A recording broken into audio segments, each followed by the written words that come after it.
चलिए सभी लोगों को नमस्ते। और हम लोग शुरुआत करेंगे आज के सेशन का। आप सभी लोग लाइव आ जाइए फटाफट करके। जैसा कि आपको पता होगा कि हम लोग बीपीएससी शिक्षक भर्ती 4.0 को टारगेट करते हुए हमारा जो टेस्ट सीरीज चल रहा है, ये टेस्ट सीरीज हम लोग जिसका डिस्कशन अभी देखते हैं, रात में डेली 10 बजे आपका लाइव होता है।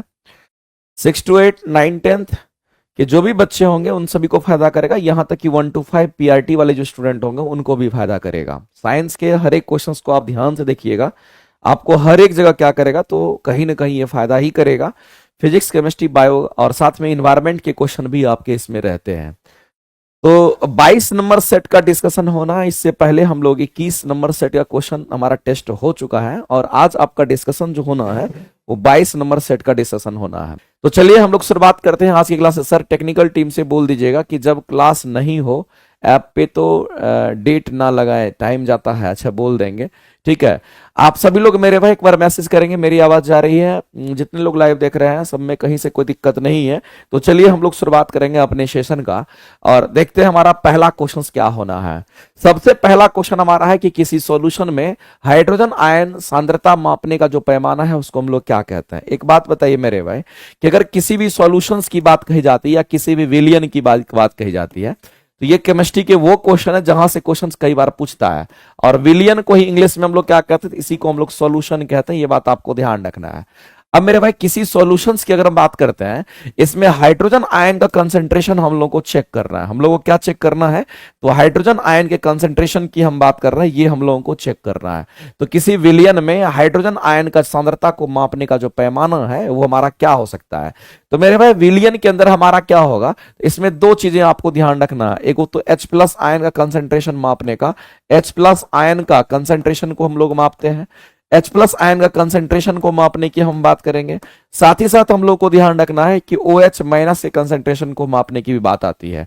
OH माइनस आयंस की हम बात करते हैं, OH माइनस आयंस की बात करते हैं का कंसंट्रेशन मापने की बात आ जाती है। तो मेरे भाई एक चीज आप ध्यान में हमेशा के लिए डाल लीजिए कि जब कभी भी आपको H प्लस का कंसंट्रेशन चेक करना होता है, जब कभी भी OH माइनस का कंसंट्रेशन चेक करना होता है, तो हम लोग किस स्केल का इस्तेमाल करते हैं। तो आपको ध्यान रखना है इन दोनों केस में हम लोग जिस स्केल का इस्तेमाल करते हैं उस स्केल को कहते हैं हम पीएच स्केल।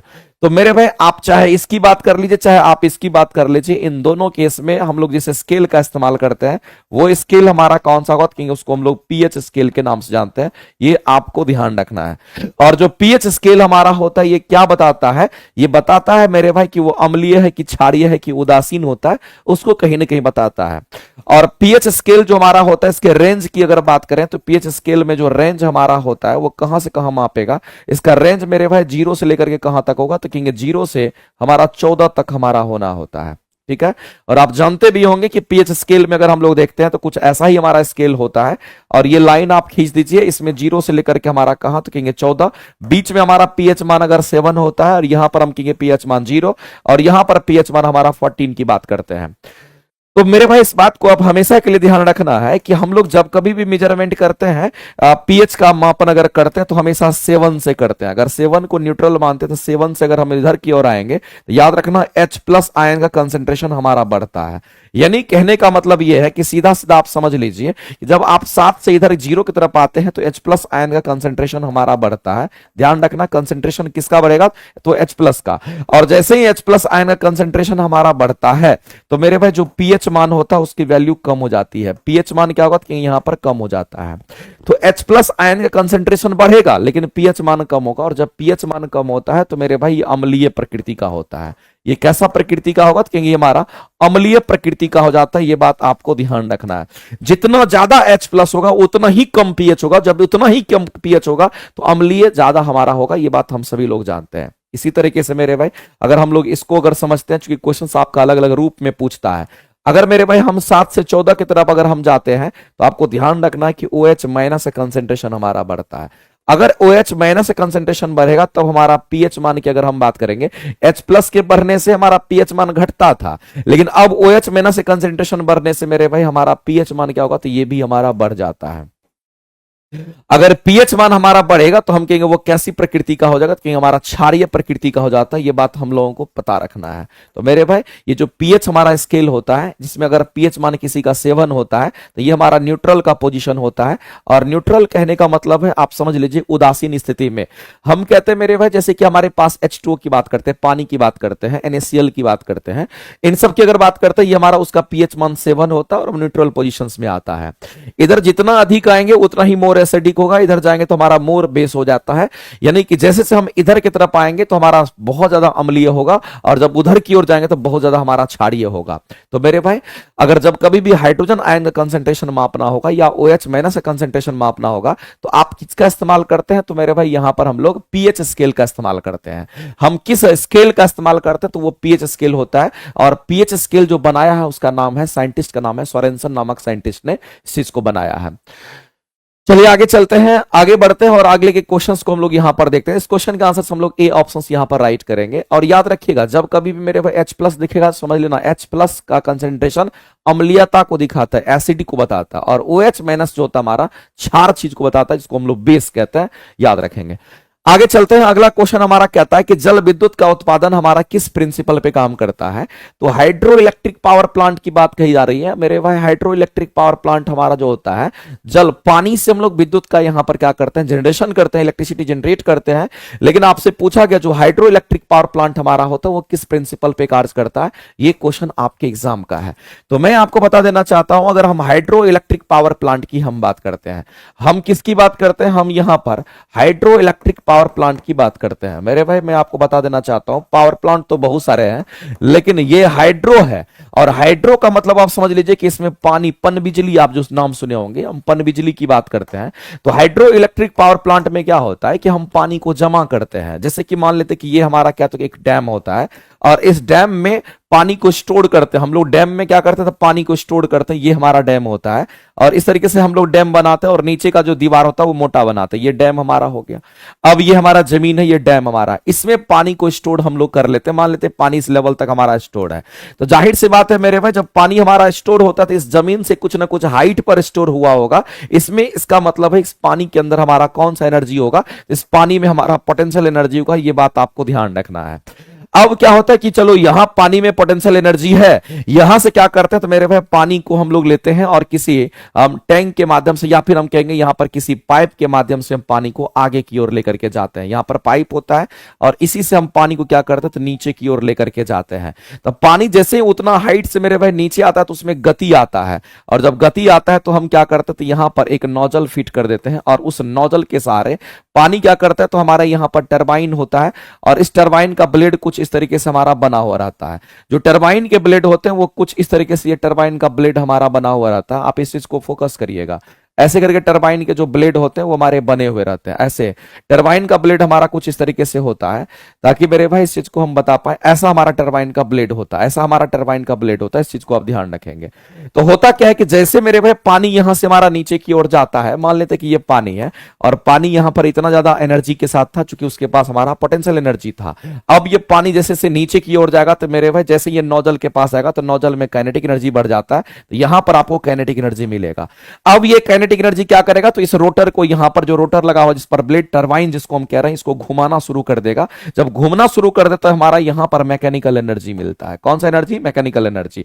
तब जाकर के मेरे भाई इसके आगे में जो हमारा लगा हुआ रहता है, हम उसकी अगर बात कर लेते हैं, इसके आगे में हमारा जनरेटर लगा रहता है। यहां पर क्या है, ये हमारा जनरेटर लगा रहता है और जनरेटर पे क्या करता है कि जो जनरेटर होता है इलेक्ट्रिसिटी को जनरेट करता है, तो यहां जो आपको एनर्जी मिलता है उसको हम इलेक्ट्रिकल एनर्जी के नाम से जानते हैं। ये हमारा इलेक्ट्रिकल एनर्जी होता है।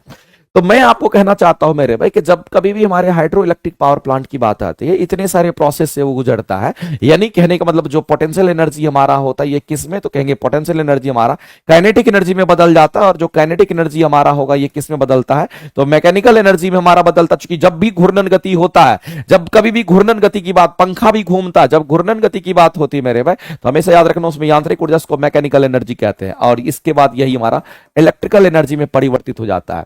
तो फाइनली हम लोग क्या देख पा रहे हैं, हम लोग यही देख पा रहे हैं कि जो पोटेंशियल एनर्जी हमारा है वो डायरेक्ट हमारा किस में परिवर्तित हो गया, इलेक्ट्रिकल एनर्जी में परिवर्तित हो गया। यानी कि जो हमारा स्थितिज ऊर्जा था वो कहीं ना कहीं हमारा विद्युत ऊर्जा में परिवर्तित हो गया। मेरे भाई इसको हम लोग क्या कहेंगे, तो ये हमारा यहां पर स्थिति ऊर्जा के रूप में हमें दिखाई देता है। और यहां पर अगर हम लोग देखते हैं जो हमें प्राप्त हुआ ये हमारा कहीं ना कहीं यहां पर विद्युत ऊर्जा के रूप में हमें यहां पर प्राप्त हुआ है। इसका मतलब एक चीज तो क्लियर है मेरे भाई कि जब कभी भी हम हाइड्रो इलेक्ट्रिक पावर प्लांट की बात करते हैं तो जो स्थितिज ऊर्जा होता है इसको हम लोग ग्रेविटेशनल पोटेंशियल एनर्जी कहते हैं, उसका कन्वर्जन कहीं ना कहीं विद्युत ऊर्जा में हमारा होता है। तो आपसे बोला कि ये किस प्रिंसिपल पे काम करता है, तो सबसे पहला चीज हम यही कहेंगे कि स्थितिज ऊर्जा का विद्युत ऊर्जा में परिवर्तित हो जाना। तो कहेंगे मेरे भाई इसमें जो ऊर्जा काम करता हमारा ग्रेविटेशनल पोटेंशियल एनर्जी होगा। ग्रेविटेशनल पोटेंशियल एनर्जी की बात करते हैं, इसके अंदर जो पोटेंशियल एनर्जी होगा उसकी बात कर रहे हैं, यानी कहने का मतलब है ये कहीं ना कहीं हमारा इसमें शामिल है। दूसरी बात, इसमें मेरे भाई एनर्जी का लॉस नहीं होता। एक एनर्जी अगर आपका घटता है तो दूसरे में बढ़ जाता है, दूसरा फिर इसमें यानी इसमें एनर्जी कन्वर्जन होता है, एनर्जी चेंज करता है। जैसे कि मतलब पोटेंशियल एनर्जी अपना एनर्जी खो करके काइनेटिक को दे देगा, काइनेटिक एनर्जी अपना खो करके सारा का सारा मैकेनिकल को दे देगा, मैकेनिकल एनर्जी पूरा का पूरा खो करके किसमें, तो इलेक्ट्रिकल एनर्जी में परिवर्तित हो जाता है। और इसमें कोई भी एनर्जी का लॉस नहीं होता। जब एनर्जी का लॉस नहीं होगा मेरे भाई तो हम कहेंगे ये हमारा ऊर्जा संरक्षण के सिद्धांत पर भी हमारा काम करता है, क्योंकि एनर्जी कंजर्वेशन का मतलब ही होता है नो एनर्जी लॉस, कोई भी एनर्जी का लॉस नहीं होगा। एनर्जी का लॉस नहीं होगा, ना तो गेन करेगा ना तो लॉस करेगा, लेकिन एक दूसरे में एनर्जी को रूपांतरित कर सकता है, ये कंजर्वेशन ऑफ एनर्जी कहता है। तो इसमें एनर्जी का रूपांतरण ही तो होता है, इसमें एनर्जी का लॉस नहीं होता। इस बात को आप ध्यान रखेंगे। तो मेरे भाई हम कहेंगे यहां पर हमारा होगा तो ग्रेविटेशनल पोटेंशियल एनर्जी होगा और हमारा यहां पर कंजर्वेशन ऑफ एनर्जी होगा। यहां पर गुरुत्वीय गतिज ऊर्जा कह रहा मेरे भाई, ग्रेविटेशनल काइनेटिक एनर्जी नहीं होगा, ये आपका गलत दे रखा है, इस बात को आप ध्यान रखेंगे। यहां पर मेरे भाई हम कहेंगे कि ऊर्जा संरक्षण के सिद्धांत की बात करते हैं तो यहां पर बर्नौली के द्रव गति की हाइड्रोडायनामिक्स ऑफ बर्नौली की बात करता है। तो मेरे भाई बर्नौली की अगर बात करते हैं, दो स्टेटमेंट तो हमारा राइट है, तीसरा स्टेटमेंट हमारा नहीं होगा। अगर मान लेते तीसरा स्टेटमेंट हमारा नहीं होता है तो हम कहेंगे इसमें से पूछा क्या है, इसमें से आपसे पूछा किस प्रिंसिपल पे काम करता है, तो यही दोनों प्रिंसिपल हमारा होता है। हम कहेंगे मेरे भाई ये बर्नौली के प्रिंसिपल पे काम नहीं करता, यही दोनों प्रिंसिपल हमारा होगा। एक और दो ही तो हम लोग राइट करेंगे और ऑप्शन नंबर सी के साथ हम लोग जाएंगे, ध्यान रखेंगे। तो ऑप्शन नंबर सी हमारा यहां पर राइट हो जाना चाहिए और ऑप्शन नंबर सी ही हम लोग करेक्ट करेंगे, ध्यान रखेंगे। बर्नौली का कंसेप्ट क्लियर कीजिए। बर्नौली जो हमारा होता है ना वो कंजर्वेशन ऑफ एनर्जी पर आधारित होता है, क्योंकि बर्नौली में क्या होता है कि हम लोग प्रेशर और यहां पर काइनेटिक एनर्जी की हम बात करते हैं, यानी कि गति की बात करते हैं। जब गति कम होता है तो प्रेशर ज्यादा होता है। तो मेरे भाई इस बात को आप ध्यान रखना है कि जब हम बर्नौली की बात करते हैं तो ये हमारा पानी जो है यहां पर हमारा फ्लो करता है। जब पानी मेरे भाई जब फ्लो करता है तो वहां पर हमारा बर्नौली काम नहीं करना, बर्नौली काम नहीं करता। बर्नौली वहां काम करता है जहां पर मेरे भाई हम कहेंगे पानी, इसमें क्या हो रहा है, पानी हमारा जिगजग रूप में फ्लो करता है, इधर उधर हमारा फ्लो करता है, तो इसमें बर्नौली काम नहीं करता। बर्नौली हमारा वहां काम करता है जहां पर पानी लेयर बाय लेयर में फ्लो करता है, या फिर हम कह सकते हैं जहां पर पानी हमारा स्टैटिक अवस्था में होता है, उस तरीके वहां बर्नौली काम करता है। यहां पर क्या होगा, ये चूंकि रोटेट करता है तो पानी में घूर्णन गति करेगा, टर्बुलेंस आ जाता है, इसलिए वहां बर्नौली काम नहीं करता। इस बात को आप ध्यान रखेंगे, इसलिए हम इसको यहां से हटा देते हैं मेरे भाई। इस क्वेश्चन का आंसर पहला और दूसरा ही हमारा करेक्ट होगा, ध्यान रखेंगे। केवल वन ही आपके राइट आंसर दे रखे होंगे, केवल 1 और 2 हमारा करेक्ट है, वही आंसर करेंगे। आगे चलते हैं, अगला क्वेश्चन हम लोग देखेंगे। टर्बुलेंस में मेरे भाई कभी भी टर्बुलेंस के अंतर्गत हमारा बर्नौली काम नहीं करता। बर्नौली जब भी काम करेगा तो लैमिनार फ्लो में करता है। टर्बुलेंट का मतलब इधर उधर का फ्लो हो जाता है हमारा। आगे मेरे भाई मिलान करना है और आपको बताना है कि इसमें से कौन सा आंसर हमारा होगा। ऑडोमीटर, फोटोमीटर, पीलोमीटर और पैरेलियोमीटर की बात करते हैं। सबसे पहला चीज बता दीजिए, अगर ऑडियोमीटर की अगर हम बात करते हैं इसका काम क्या होता है। एक बात बताइए मेरे भाई, अगर ऑडोमीटर की अगर हम बात करेंगे तो ये ऑडोमीटर क्या करता है, प्रकाश की तीव्रता, तरल पदार्थ के विशिष्ट गुरुत्व को मापता है, या फिर सौर विकिरण की बात करते हैं। तो मेरे भाई इस क्वेश्चन के जो आंसर होंगे ऑप्शन नंबर बी जो होगा आपका करेक्ट हो जाएगा। तो ए का क्या होगा, तो 2 मैच कर देंगे। और ऑडियोमीटर हमारा ध्वनि की तीव्रता को मापता है, इस बात को आप ध्यान रखेंगे। ये ऑडियोमीटर, ये ऑडोमीटर नहीं, ऑडियोमीटर है, इस बात को ध्यान रखें। ऑडियो, अरे आप कहते हैं ना वीडियो ऑडियो की बात करते हैं, तो मेरे भाई ऑडियोमीटर जो हमारा होता है वो ध्वनि की तीव्रता को मापता है। इसके बाद अगर हम बात करेंगे तो बी का हमारा 3 हो जाएगा, और बी का 3 हमारा क्या होगा, प्रकाश की तीव्रता को। फोटोमीटर से हम लोग क्या मापते हैं, तो प्रकाश की तीव्रता को मापते हैं, ध्यान रखेंगे। इसके बाद अगर हम बात करते हैं तो सी का हमारा क्या होगा, कहेंगे सी का हमारा 4 हो जाएगा। और हम कहते हैं जो पीलोमीटर हमारा तरल पदार्थ की विशिष्ट गुरुत्व को मापता है, ध्यान रखेंगे, स्पेसिफिक ग्रेविटी ऑफ लिक्विड्स को मापता है। और एक हमारा बच जाता है पैरेलियोमीटर मेरे भाई, ये क्या करता है, रेडिएशन, सोलर रेडिएशंस को ये मापता है। इसका मतलब हमारा डी का यहां पर 1 मैच करेगा। तो आप नाम मेरे भाई ध्यान रखना, ये सब मेजरमेंट वाले डिवाइस हैं, इसको आप ध्यान में रख सकते हैं। अगला क्वेश्चन आपका यहां पर, ये अच्छा क्वेश्चन है और आपके बेहतरीन क्वेश्चन में से ये आपका एक दे रखा है कहता है कि गिरने के बाद बारिश की बूंदें कैसे गिरती है। मेरे भाई इस बात को ध्यान रखना है कि बारिश की बूंदें अगर गिरती है तो इसको फ्री फॉल कंडीशन मान करके चलेंगे। हम किसकी बात कर रहे हैं, तो हम यहां पर बारिश की बूंद की बात करते हैं। और बारिश की बूंद जब अपने आप ऊपर से गिरती है, बताइए मेरे भाई, बारिश जब होती है तो बारिश की बूंद तो अपने आप गिरती है। जब कोई भी चीजें अपने आप गिरती है तो वो फ्री फॉल कंडीशन में होता है। इस कंडीशन को हम लोग क्या कहते हैं, तो ये हमारा फ्री फॉल कंडीशन होता है। ये चीज आपको ध्यान रखना है। और जब कभी भी कोई भी फ्री फॉल कंडीशन हमारा होता है तो उसके लिए शर्त अलग है, और शर्त को आप ध्यान रखेंगे मेरे भाई। इसके लिए कंडीशन अलग है, इसके लिए शर्त अलग है। आपको जहां कहीं भी फ्री फॉल की बात करेगा, अपने आप कोई भी चीज अगर गिरता है, उसके लिए जो शर्त है, उसके लिए शर्त हमारा फिक्स होता है। सबसे पहला चीज है कि जहां से वो गिर रहा है उसका प्रारंभिक वेग का मान 0 होगा। और दूसरा कंडीशन हमारा ये होता है कि उसके अंदर जो त्वरण होगा मेरे भाई, वो कहीं ना कहीं गुरुत्वीय त्वरण के बराबर हो जाता है। ये दो कंडीशन हमेशा फ्री फॉल कंडीशन में हमेशा लागू होता है। जैसे अगर कोई पेन भी ऊपर से नीचे गिर रहा है तो इसका मतलब फ्री फॉल, अपने आप गिर रहा है, इसको गिरा नहीं रहे हैं मेरे भाई, किसी वेग से नहीं गिरा है, अपने आप ये गिर रहा है। इसका मतलब है इस समय वो गिर रहा होगा उस समय उसका वेग 0 है, यानी प्रारंभिक वेग का मान आपको 0 कंसीडर करना है। और दूसरी बात, अगर ये अपने आप गिर रहा है, इसका मतलब है मेरे भाई किसके अंदर जो त्वरण हमारा होगा, गुरुत्वीय त्वरण होगा, जो कि ग्रेविटी नीचे लगाती है। तो हम कहेंगे जो त्वरण होगा वो हमारा गुरुत्वीय त्वरण में परिवर्तित हो जाता है। ये दो कंडीशन हमारा हमेशा यूज करना है मेरे भाई। गिरने के बाद बारिश की बूंद कैसे गिरती है, तो एक समान गति तो नहीं होगा, क्योंकि गति में परिवर्तन होता है। अगर ऊपर से नीचे पानी की बूंद अगर गिरती है तो मेरे भाई उसमें गति जुड़ जाता है, यानी कि उसकी गति बढ़ती है। तो एक समान गति तो नहीं होगा, इसीलिए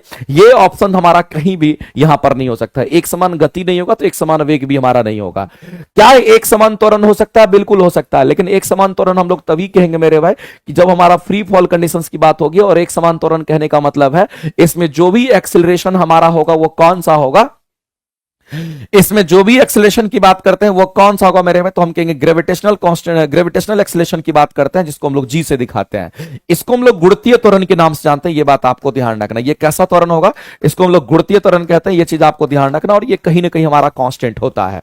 तो फ्री फॉल कंडीशंस में मेरे भाई यही दोनों पैरामीटर को आपको ध्यान रखना होता है। और जब कभी भी ऐसा चीज आपके सामने आ जाए तो आप आसानी से इन फ्री फॉल कंडीशंस वाले क्वेश्चंस को आप बना सकते हैं, इसमें कहीं से कोई दिक्कत नहीं है। चलिए आगे बढ़ते हैं और अगला क्वेश्चन हम लोग देखते हैं। और अगला क्वेश्चन हमारा क्या कहता है, संवेग की जो इकाई है उसको क्या कहते हैं। एक बात बताइए मेरे भाई, संवेग और हमारा क्या होता है, तो हम लोग को ध्यान रखना, जब हमारे सामने में संवेग बोलता है, या फिर मेरे भाई संवेग को ही रेखीय संवेग आप कह लीजिए। एक संवेग होता है और दूसरा हमारा क्या होता है, यहां पर रेखीय संवेग की बात करते हैं। तो मेरे भाई अगर क्या बोले, मतलब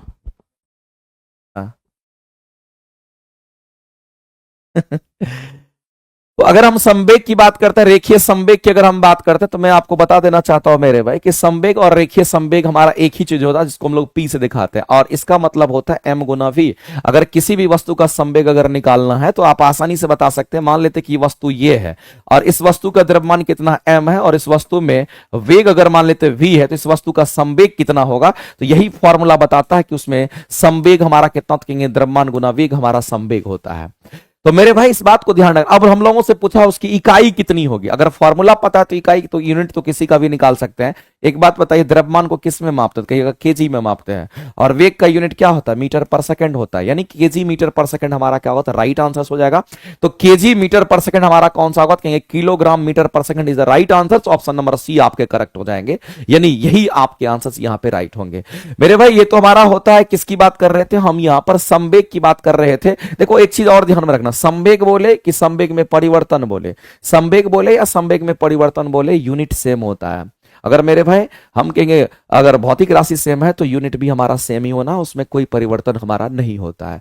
आगे चलते हैं, अगला हमारा इलेक्ट्रोलाइटिक सेल की बात करता है। ये भी आपका एक फेमस क्वेश्चन है और इस क्वेश्चन को हम लोग देखते हैं। तो जब कभी भी इलेक्ट्रोलाइटिक सेल की हम बात करते हैं, देखिए दो तरह का सेल होता है, एक हमारा ड्राई सेल होता है, एक हमारा इलेक्ट्रोलाइटिक सेल होता है। दोनों के बारे में थोड़ा हम बताएंगे आपको, क्योंकि क्वेश्चन में हमेशा कंफ्यूजन रहता है और कंफ्यूजन आपका दूर हो जाएगा।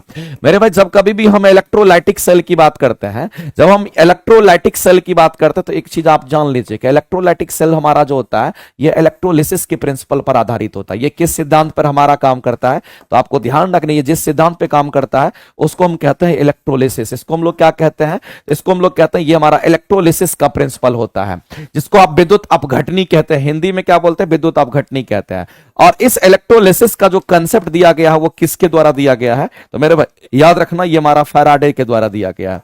ये किसके द्वारा दिया गया, तो फैराडे के द्वारा दिया गया, इस बात को आप ध्यान रखेंगे। एक्चुअली में इलेक्ट्रोलाइटिक सेल के अंतर्गत हमारा होता क्या है उस चीज को भी जानना एकदम जरूरी है।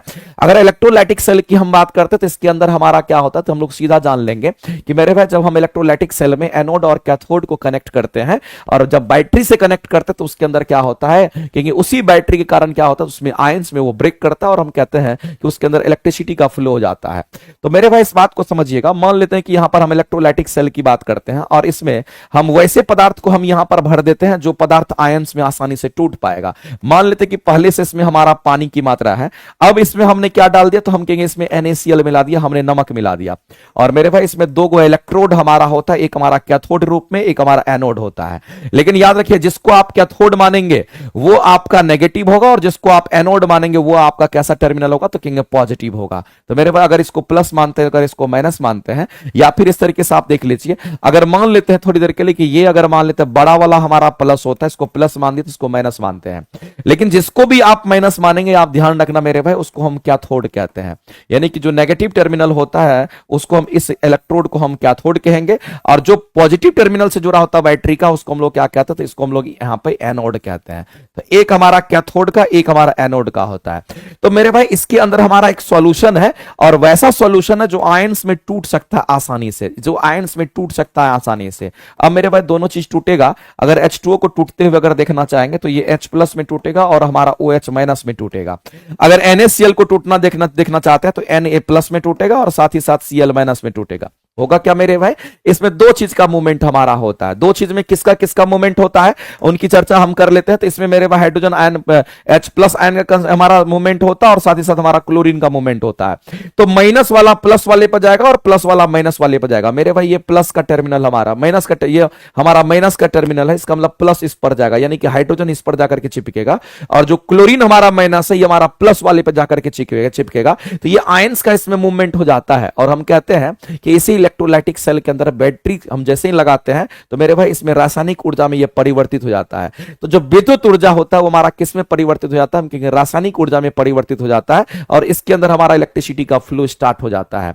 तो अगर हम यहां पर कहेंगे जो इलेक्ट्रोलाइटिक सेल हमारा होता है, अगर हम उसकी बात करते हैं तो ये विद्युत ऊर्जा को रासायनिक ऊर्जा में परिवर्तित करने का यहां पर हमारा काम होता है। मेरे भाई ये बैटरी है और बैटरी हमेशा क्या करता है, जैसे ही हम बैटरी से कनेक्ट करेंगे तो उससे इलेक्ट्रिसिटी का प्रवाह, उससे करंट का फ्लो स्टार्ट हो जाता है। तो जैसे ही बैटरी आप लगा रहे हैं इसका मतलब आप वहां पर विद्युत ऊर्जा दे रहे हैं और विद्युत ऊर्जा दिए तो मेरे भाई इसके अंदर केमिकल रिएक्शन हो गया, हम कहेंगे वो हमारा रासायनिक ऊर्जा में परिवर्तित हो जाता है। तो विद्युत ऊर्जा को रासायनिक ऊर्जा में, या फिर आप कह सकते हैं मेरे भाई इसको हम लोग दूसरे तरीके से जानते हैं, हम लोग जानते हैं विद्युत धारा का रासायनिक प्रभाव भी इसी को हम लोग कहते हैं। जो हमारा यहां पर इलेक्ट्रोलाइटिक सेल होता है ये विद्युत धारा के रासायनिक प्रभाव पर काम करता है। यानी कहने का मतलब है मेरे भाई आप सीधा सीधा कह सकते हैं विद्युत ऊर्जा को किस में परिवर्तित कर रहे हैं, तो आप रासायनिक ऊर्जा में परिवर्तित करते हैं। और यही इलेक्ट्रोलाइटिक सेल हमारा किस प्रिंसिपल पे काम करता है, तो आप ध्यान रखेंगे मेरे भाई ये विद्युत धारा का रासायनिक प्रभाव हमारा यही कहलाता है। इसी को हम कहते हैं ये हमारा विद्युत धारा का रासायनिक प्रभाव हमारा होता है। इस बात को आप ध्यान रखें, विद्युत धारा का रासायनिक प्रभाव, आप करंट दीजिएगा उसमें रिएक्शन हमारा स्टार्ट हो जाता है। और मेरे भाई सबसे इंपॉर्टेंट बात तो यह है कि इलेक्ट्रोलाइटिक सेल के अंदर क्या होता है, इसमें सॉल्यूशन होता है और इस विलयन में क्या होता है कि इस विलयन में ध्यान रखना, विलयन में आयंस के कारण, किसके कारण, आयंस के कारण विद्युत धारा का प्रवाह होता है। आयन से कारण इसमें किसका प्रवाह होगा, तो कहेंगे जो आयन से कारण विद्युत धारा का प्रवाह होता है, आयन से कारण विद्युत धारा का यहां पर क्या होगा, तो कहेंगे हमारा प्रवाह होता है। ये बात आपको ध्यान रखना है। आप देख रहे हैं कि इसके अंदर हम उसी का इस्तेमाल करेंगे, उसी सॉल्यूशन का इस्तेमाल करेंगे जो आयंस में टूट गया, जो आयंस में मेरे भाई ब्रेक कर गया। और जब आयंस में ब्रेक किया तो हम कहेंगे यहां पर विद्युत धारा प्रवाहित हो जाती है। तो कभी भी अगर आपसे क्वेश्चन अगर पूछता है कि मेरे भाई किसी भी सॉल्यूशन में अगर विद्युत धारा का प्रवाह अगर किसके कारण होगा, कहना आयन से कारण होगा और इसी को हम इलेक्ट्रोलिसिस कहते हैं। और ये हमारा फैराडे के द्वारा ये दिया गया कंसेप्ट है। अब कई बार ये क्वेश्चन पूछता है कि जो कैथोड होगा वो नेगेटिव होगा और जो एनोड होगा वो हमारा पॉजिटिव होगा। कंफ्यूजन कहां पर पैदा होगा, तो मेरे भाई कंफ्यूजन यहां पर पैदा होता है। इस बात को आप ध्यान, कई बार ये भी क्वेश्चन पूछेगा क्लोरीन हमारा कहां जाएगा, तो कहेंगे क्लोरीन हमारा यहां पर एनोड पर जाएगा और हाइड्रोजन हमारा कहां जाएगा, तो हम कहेंगे कैथोड पर जाएगा। ध्यान रखेंगे। अब देखो क्या ये दिक्कतें कहां आती है उसकी हम बात कर रहे हैं। एक मेरे भाई आपने ड्राई सेल का नाम सुना होगा, जो हम बैटरी वगैरह में इस्तेमाल करते हैं। तो मेरे भाई जो ड्राई सेल हमारा होता है ना, इसमें भी हमारा नेगेटिव पॉजिटिव होता है, इसमें भी कैथोड एनोड हमारा होता है। तो मैं आपको बताना चाहता हूं मेरे भाई, जो बैटरी हम लोग टॉर्च वगैरह में यूज करते थे उसमें भी कैथोड एनोड की कहानी होती है, लेकिन आपको उसी के वे में समझना है। अगर यहां पर कैथोड को आपने माइनस कहा है तो मेरे भाई ड्राई सेल में हमारा उल्टा होता, तब हम इसको प्लस कंसेप्ट कहेंगे, ये हमारा पॉजिटिव टर्मिनल से जुड़ा होता है। और ये हमारा किससे, तब हम कहेंगे ये नेगेटिव टर्मिनल से जुड़ा होता है। मेरे भाई इलेक्ट्रोलाइटिक सेल और हमारे ड्राई सेल होते हैं, दोनों अपोजिट होते हैं इस नेचर में, इस बात को ध्यान रखिएगा। कई बार इस तरीके से क्वेश्चन आपका पूछता है, इसलिए किसी भी स्थिति में आपको ध्यान रखना है, ठीक है।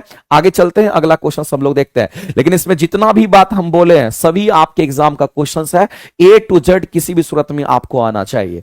सर जी आपका समझाने का तरीका बहुत बहुत ज्यादा अच्छा है, thank you, love you sir ji, love you मेरे भाई। आप सभी लोग लगातार मेहनत कीजिए, सफलता एकदम श्योर मिलेगी। और इतने सारे बच्चे का रिजल्ट हुआ है तो आपका क्यों नहीं होगा।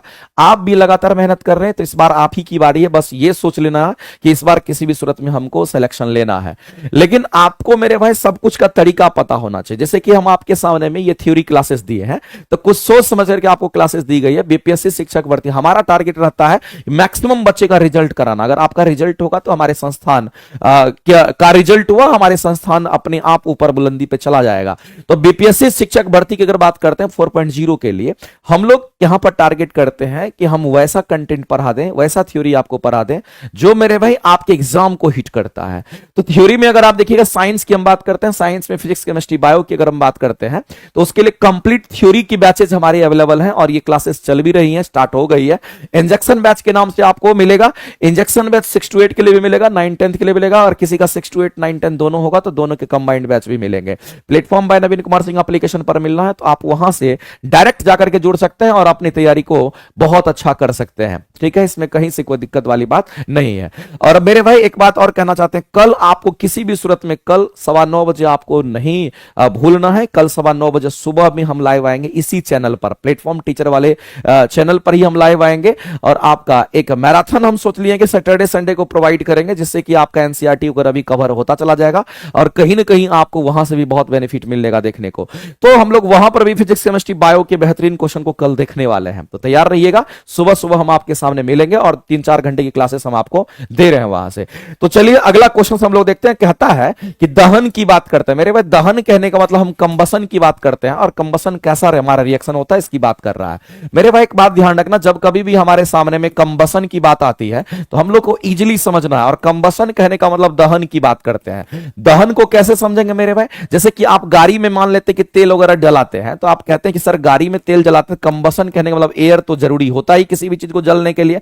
किसी भी चीज को जलने के लिए क्या चाहिए, तो मेरे भाई एयर की जरूरत होती है। और साथ ही साथ क्या होना चाहिए, तो हम कहेंगे फ्यूल होना चाहिए। हम तेल और हवा दोनों को मिक्स करते हैं तब जाकर के इनका कंबसन होता है।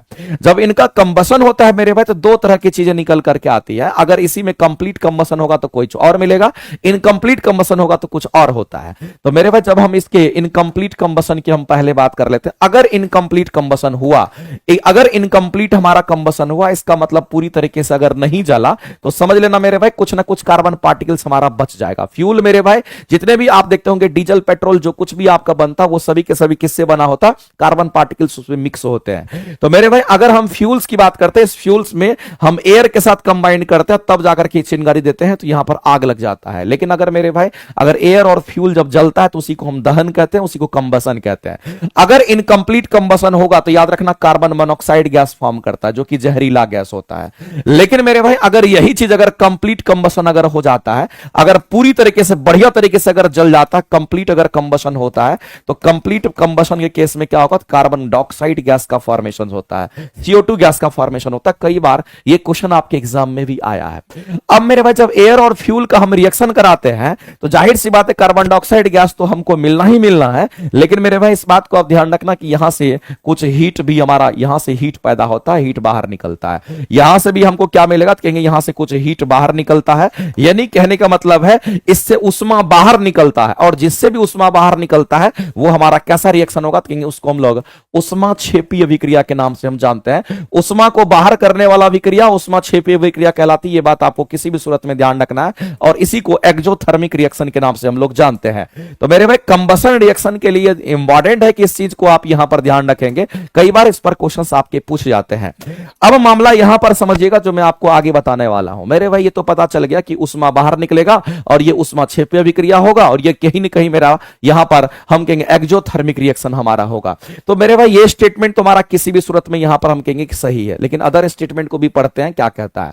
कहता है कि ये एक रासायनिक अभिक्रिया, जाहिर सी बात है मेरे भाई, एयर और फ्यूल को हम जलाते हैं केमिकली, वो रिएक्ट करेगा, और मेरे भाई जब आपस में वो रिएक्ट करेगा तो जलेगा, जलने के बाद हमारा ये सब चीज का फॉर्मेशन होता है और उष्मा बाहर निकलती है। ये हमारा एक रासायनिक अभिक्रिया होता है।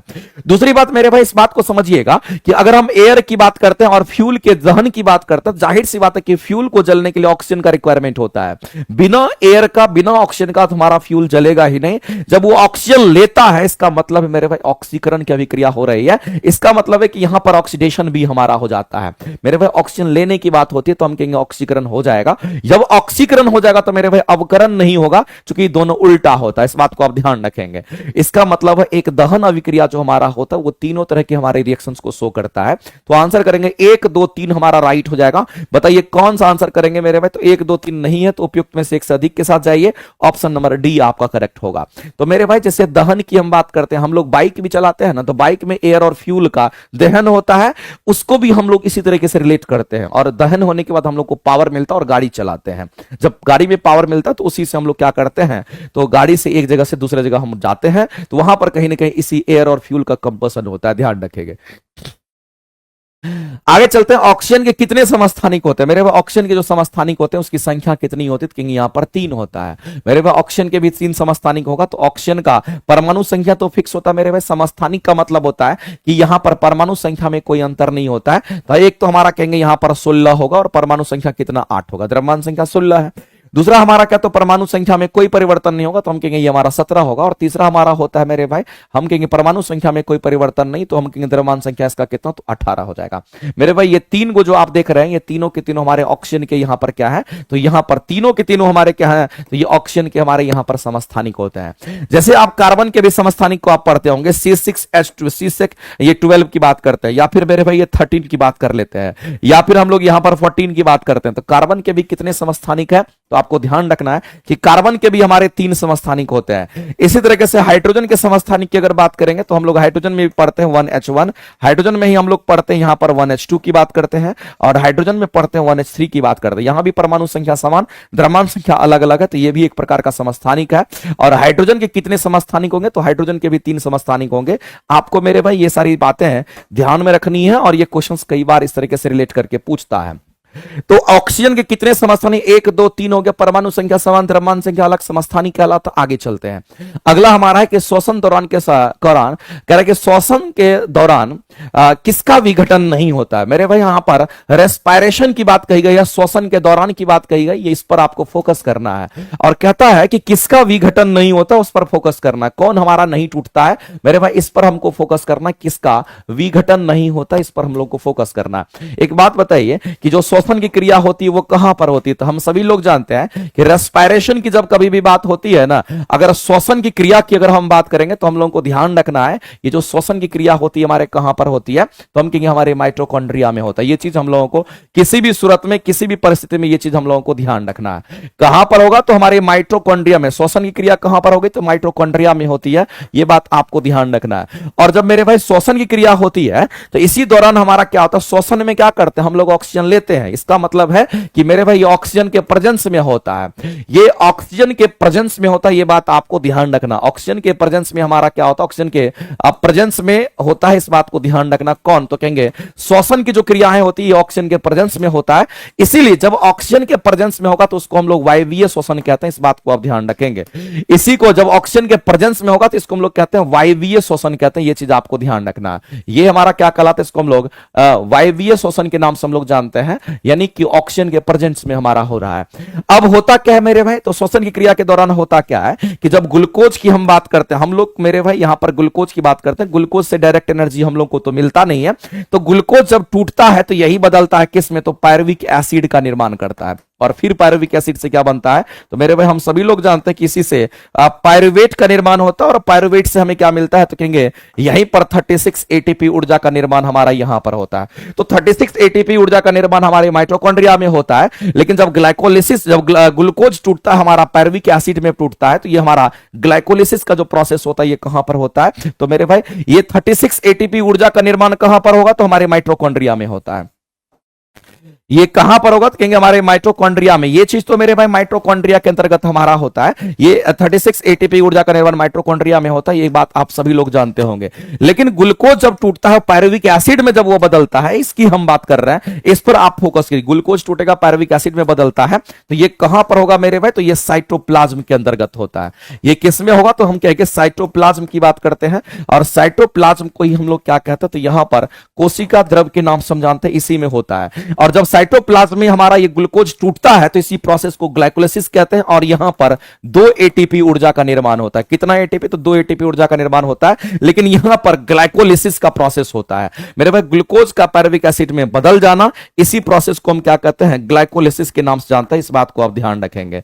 तो ग्लाइकोलिसिस का जो प्रोसेस होता है, हम कहेंगे हमारे साइटोप्लाज्म में होगा, 2 एटीपी यहां पर, और माइटोकॉन्ड्रिया में 36 एटीपी ऊर्जा का निर्माण होता है। तो अब यहां पर बात आती है कि अगर हम मान लेते हैं कि हमें एनर्जी जब मिलता है, तो एनर्जी किससे मिलता है। एक बात बताइए मेरे भाई, कभी भी आप सुने होंगे विटामिन से कोई एनर्जी नहीं मिलता। यह बात मेरे भाई एक एक बच्चा को पता होगा कि विटामिन से कोई एनर्जी नहीं मिलता है। इस बात को मेरे भाई एक एक बच्चा जानता होगा कि विटामिन से कोई एनर्जी नहीं मिलता है। इसका मतलब मेरे भाई इसका तो कोई यहां पर हमारा विघटन ही नहीं हुआ। विघटन किसका होगा, तो फैट, सबसे अधिक एनर्जी हमें इसी से मिलता है, तो इसका विघटन होगा। प्रोटीन का विघटन होगा, कार्बोहाइड्रेट का विघटन होगा मेरे भाई। यानी कहने का मतलब है कि विटामिन से कोई एनर्जी नहीं मिलता, तो हम कहेंगे विटामिन का विघटन नहीं होगा। लेकिन फैट की बात करते हैं, वसा की बात करते हैं, कार्बोहाइड्रेट्स की बात करते हैं, या प्रोटीन की बात करते हैं, इन सभी के टूटने से हमें क्या मिलती है, तो एनर्जी मिलती है। और ये सभी प्रोसेस हमारे कहां पे, तो श्वसन के दौरान हमारा यहां पर होता है। इस बात को आप ध्यान रखेंगे।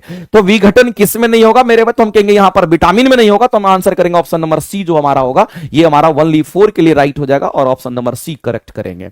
आगे चलते हैं और अगला क्वेश्चन हम लोग देखते हैं। मेरे भाई जितने लोग लाइव देख रहे हैं, मैं सभी लोगों से कहना चाहता हूं कि आप सभी लोग कल सुबह में 9:15 बजे लाइव आइएगा, और वहां पर भी हम लोग लगातार देखिएगा, एक मैराथन हम आप लोगों के लिए दिए हैं, और एनसीईआरटी एग्जाम्पलर कराएंगे, और अच्छे अच्छे क्वेश्चंस को डेली हम कराएंगे, सैटरडे संडे में कराएंगे, ताकि आप वहां से अपनी तैयारी को अच्छा कर पाएंगे।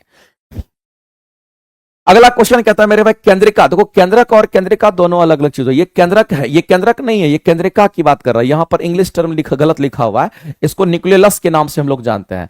किसके नाम से जानते हैं मेरे भाई, तो इसको हम लोग क्या बोलते हैं, तो ये हमारा न्यूक्लियोलस की हम बात करते हैं, न्यूक्लियोलस की बात करता हूं। न्यूक्लियोलस हमारा केंद्रिका कहलाता है। अगर मेरे भाई केंद्रिका की हम बात, ये केंद्रक नहीं है, ये केंद्रिका की हम बात कर रहे हैं। ध्यान रखना मेरे भाई, ये केंद्रक नहीं है, ये क्या है, तो कहेंगे हम यहां पर केंद्रिका की बात करते हैं। ये चीज आपको ध्यान रखना। और केंद्रिका को हम लोग क्या कहते हैं, तो न्यूक्लियोलस के नाम से हम जानते हैं। ये चीज आपको ध्यान रखना है। इसको हम लोग न्यूक्लियोलस कहते हैं। ये चीज आपको किसी भी सूरत में ध्यान रखना है। अगर मेरे भाई केंद्रिका की बात करते हैं, न्यूक्लियोलस की बात करते हैं, तो एक चीज मैं आपको बता देता हूं मेरे भाई, इस न्यूक्लियोलस के अंदर क्या होता है, क्योंकि इसमें हमारा फैट भी होता है, वसा भी होता है, और वसा हमारा लिपिड्स के रूप में होता है। किस रूप में होगा, लिपिड, जिसको हम फैट कहते हैं, ये लिपिड्स के रूप में हमारा होता है। इसमें कार्बोहाइड्रेट भी मौजूद होता है। ध्यान रखना, इसमें कार्बोहाइड्रेट भी हमारा मौजूद होता है। साथ ही साथ मेरे भाई इसमें क्या होगा, तो कहेंगे प्रोटीन का तो हम बात करेंगे, इसमें प्रोटीन भी मौजूद होता है। इसमें क्या होगा, तो कहेंगे इसमें आरएनए भी हमारा होता है, आरएनए भी हमारा होता है। और इसमें हम कहेंगे कि राइबोसोमल, याद रखेंगे मेरे भाई, हम कहेंगे राइबोसोमल, राइबोसोमल हमारा डीएनए प्रेजेंट होता है, राइबोसोमल डीएनए हमारा प्रेजेंट होता है। तो ये सारी चीजें जो है यहां पर प्रेजेंट होती है, इस बात को आप ध्यान रखेंगे मेरे भाई। तो प्रोटीन होगा, कार्बोहाइड्रेट होगा, आरएनए होगा, डीएनए, यानी कि सब कुछ हमारा केंद्रिका यानी न्यूक्लियोलस में प्रेजेंट होता है, एटसेट्रा की हम बात करते हैं। ये सारी चीजें मेरे भाई यहां पर प्रेजेंट होता है। तो आप कहेंगे ये भी होगा, ये भी होगा, ये भी होगा, ये भी होगा, यानी कि सभी के सभी प्रेजेंट होते हैं किसमें, केंद्रिका में। तो आंसर करेंगे 1 2 3 4 हमारा सही होगा, यानी कि ऑप्शन नंबर डी के साथ जाएंगे, और ऑप्शन नंबर डी जो होगा हमारा यहां पर राइट हो जाएगा इस क्वेश्चन के लिए। इसमें कहीं से किसी को कोई शक नहीं, आप सीधा करेंगे कि आंसर हमारा डी करेक्ट हो जाएगा। आप इस बात को मेरे भाई ध्यान रखना, न्यूक्लियस की बात हो रही है, न्यूक्लियस की बात नहीं हो रही है। मैं एक बार फिर से आपको रिपीट कर देना चाहता हूं। आगे चलते हैं मेरे भाई, इंजेक्शन बैच का कई रूप हमने आपको बोला। इंजेक्शन बैच 3 तरह का बैच आपको मिलेगा, और कंप्लीट ये थ्योरी की क्लासेस आपको हो रही है, और कुछ कुछ क्वेश्चन आपका चैप्टर वाइज हम कराते चले जाएंगे। तो थ्योरी करने करना जरूरी क्यों है? थ्योरी मेरे भाई उसी चैप्टर का करना जरूरी जो आपके एग्जाम में खासा वेटेज रखता है। अगर आप फिजिक्स का चैप्टर पढ़ना चाहते हैं तो 5-6 चैप्टर आपका दमदार तरीके से पढ़ा होना चाहिए। केमिस्ट्री में 5-6 चैप्टर आपका बहुत बढ़िया से पढ़े हुए होना चाहिए। और बायोलॉजी में 5-6 चैप्टर का ही रिक्वायरमेंट है। सारे चैप्टर को पढ़ना बहुत जरूरी नहीं है, लेकिन 5-6 चैप्टर आपका बायोलॉजी, केमिस्ट्री और फिजिक्स तीनों में ऐसा होना चाहिए पूरा क्रिस्टल क्लियर। अगर क्वेश्चन कहीं से आ गया तो रिलेट करके हम बना सकते हैं। इसलिए थ्योरी की क्लासेस हम आपको प्रोवाइड कर रहे हैं। और मेरा आदत है मेरे भाई कि वैसे क्वेश्चन, वैसे थ्योरी को हम पहले कराते हैं जिससे क्वेश्चन आने की संभावना बहुत अधिक रहती है। और बेहतरीन तरीके से ये क्लासेस हम आपको प्रोवाइड करते हैं। तो ये जिनका भी 6 to 8, 9, 10 दोनों होगा उनके लिए ये बैचेज अवेलेबल है। तो मेरे भाई आपको करना क्या है, तो आपको बस और बस मेहनत करते जाना है। हम लोग लगातार हर चीज को खोज खोज करके बढ़िया चीज हमेशा कराते रहेंगे और आप बस को आप तैयारी करना है आपको। इस क्वेश्चन की अगर बात करते हैं, केचुए के बारे में बोला गया। मेरे भाई केचुआ कहने वाला हम अर्थवॉर्म की हम बात कर रहे हैं। किसकी बात कर रहे हैं? तो हम यहां पर अर्थवॉर्म की बात करते हैं। अगर हम अर्थवॉर्म की बात करते हैं तो मैं आपको बताना चाहता हूं मेरे भाई कि ये जो हमारे अर्थवॉर्म्स होते हैं इसी को हम केचुआ कहते हैं, जो मिट्टी को भुरभुरा बनाता है। आप देखिएगा ये कछुआ नहीं है, ये केचुआ की हम बात कर रहे हैं। हम किसकी बात कर रहे हैं? तो ये केचुआ की हम बात करते हैं, अर्थवॉर्म की हम बात करते हैं। यहां पर मामला क्या है मेरे भाई कि अगर हम अर्थवॉर्म की बात करते हैं, जो केचुआ होता है, इसमें आपको ध्यान रखना जो हार्ट चेंबर होते हैं वो कितने होते हैं। तो मैंने आपको कई बार बोला है कि चेंबर आपको याद रखिएगा। हार्ट चेंबर हमारे कितने होते हैं? तो इसमें 8 गो होता है। अगर मेरे पास हार्ट चेंबर की संख्या अगर 8 होता है तो 8 कहने का मतलब हमारा कितना जोड़ी होगा? तो हम 4 जोड़ी का मतलब है, हम कहेंगे 8 की संख्या में होगा। ये बात आपको ध्यान रखना। क्या इसमें हार्ट चेंबर हमारे 1 जोड़ी होगा? नहीं। क्या इसमें हार्ट चेंबर हमारा 5 जोड़ी होगा? नहीं। क्या इसमें हार्ट जोड़ी हमारा 3 जोड़ी होगा हार्ट चेंबर? नहीं। हम कहेंगे हार्ट चेंबर हमारा 4 जोड़ी होगा, यानी कि 8 गो होगा।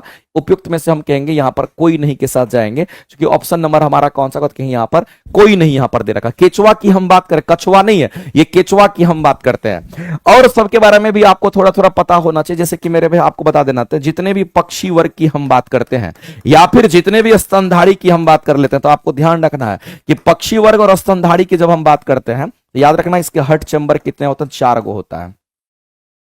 4 हार्ट चेंबर मतलब 2 जोड़ी होता है। ये बात आपको ध्यान रखना है मेरे भाई। इसी तरीके से आपको ध्यान रखना है, जैसे हम यहां पर फिश की बात करते हैं, मछली की बात करते हैं या मछली वर्ग की बात करते हैं, जितनी भी मछलियां आती है हम सभी की बात करते हैं।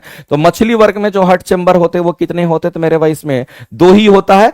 2 कहने का मतलब हमारा 1 जोड़ी होता है, नहीं, एक हमारा ऑरिकल होगा, एक हमारा वेंट्रिकल होता है। ये मछली वर्ग में हमारा होता है। और भी आप जानते होंगे तिलचट्टा वगैरह में, तो आप सबको पता होगा कि तिलचट्टा में हमारा कितना होता है।